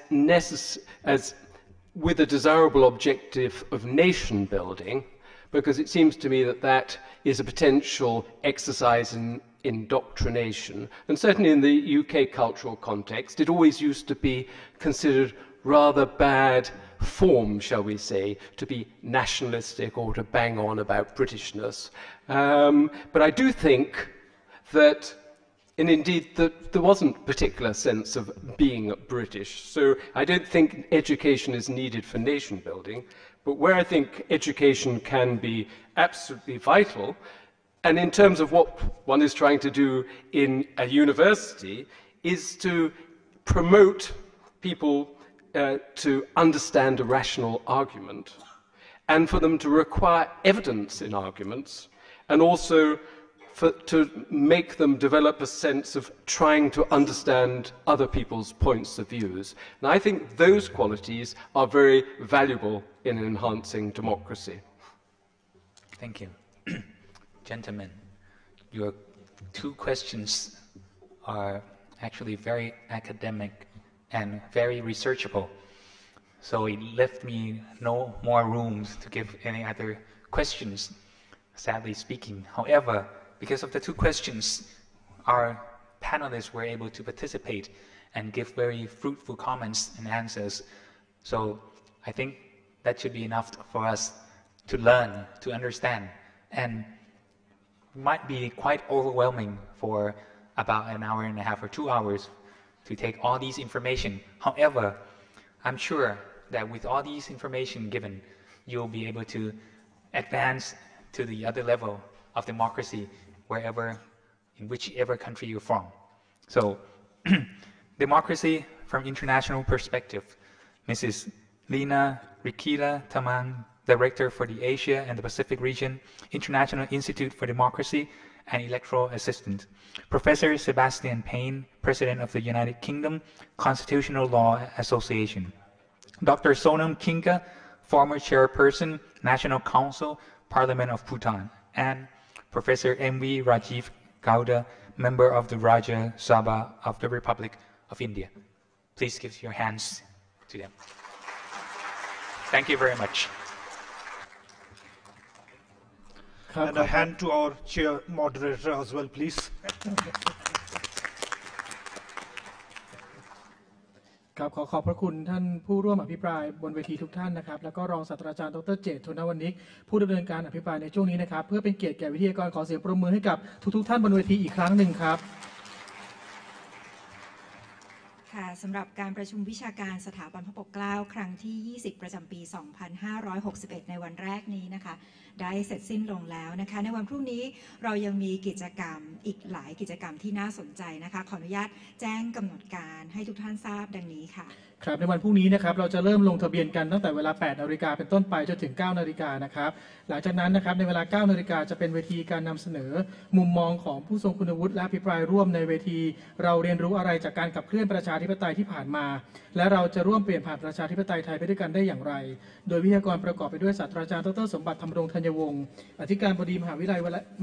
วลัยลักษณ์ผู้ช่วยศาสตราจารย์ดร.ปริญญาเทวานฤมิตกุลรองอธิการบดีฝ่ายความยั่งยืนและบริหารศูนย์รังสิตมหาวิทยาลัยธรรมศาสตร์และผู้ช่วยศาสตราจารย์ดร.ประจักษ์ก้องกิรติอาจารย์ประจำคณะรัฐศาสตร์มหาวิทยาลัยธรรมศาสตร์ดำเนินรายการโดยคุณจอมขวัญเหลาเพชรผู้ดำเนินรายการถามตรงๆกับจอมขวัญทางช่องไทยรัฐทีวีครับ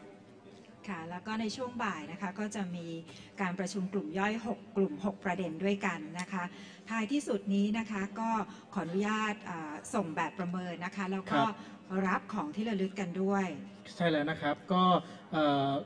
ในวันพรุ่งนี้นะครับก็ขอเรียนเชิญท่านมาลงทะเบียนในเวลา 8 นาฬิกานะครับก็ทางสถาบันพระปกเกล้าก็ขอบพระคุณทุกท่านนะครับที่ได้ร่วมกันในการประชุมสัมมนาในวันแรกนี้นะครับค่ะแล้วก็ก่อนที่จะจากกันนะคะสำหรับวันพรุ่งนี้นะคะอย่าลืมนำบัตรติดหน้าอกนะคะมาด้วยนะคะเพราะว่าต้องใช้บัตรนี้ในการแสดงตัวเพื่อเข้าการประชุมในทุกๆวันนะคะหูฟังอย่าลืมคืนด้วยหูฟังที่ท่านใช้นะครับก็นำไว้ที่เดิมนะครับแล้วก็พบกันใหม่ในวันพรุ่งนี้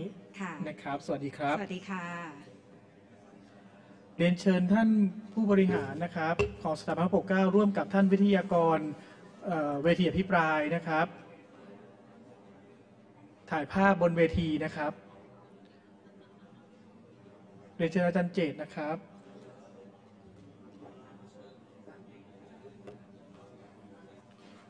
ก่อนออกจากห้องนะครับรบกวนตรวจสอบสิ่งของมีค่านะครับก่อนลุกออกจากห้องนะครับโทรศัพท์มือถือกระเป๋าสตางค์นะครับเอกสารต่างๆที่ท่านได้รับจากสถาบันนะครับไม่ว่าจะเป็นแฟลชไดรฟ์นะครับหรือว่าสูจิบัตรนะครับขอให้ท่านตรวจสอบความเรียบร้อยก่อนออกจากห้องนะครับค่ะแว่นตาอีกอย่างหนึ่งเป็นสิ่งที่เรามักจะพบกันเสมอหลังจากเลิกการอบรมนะคะใช่แล้วครับ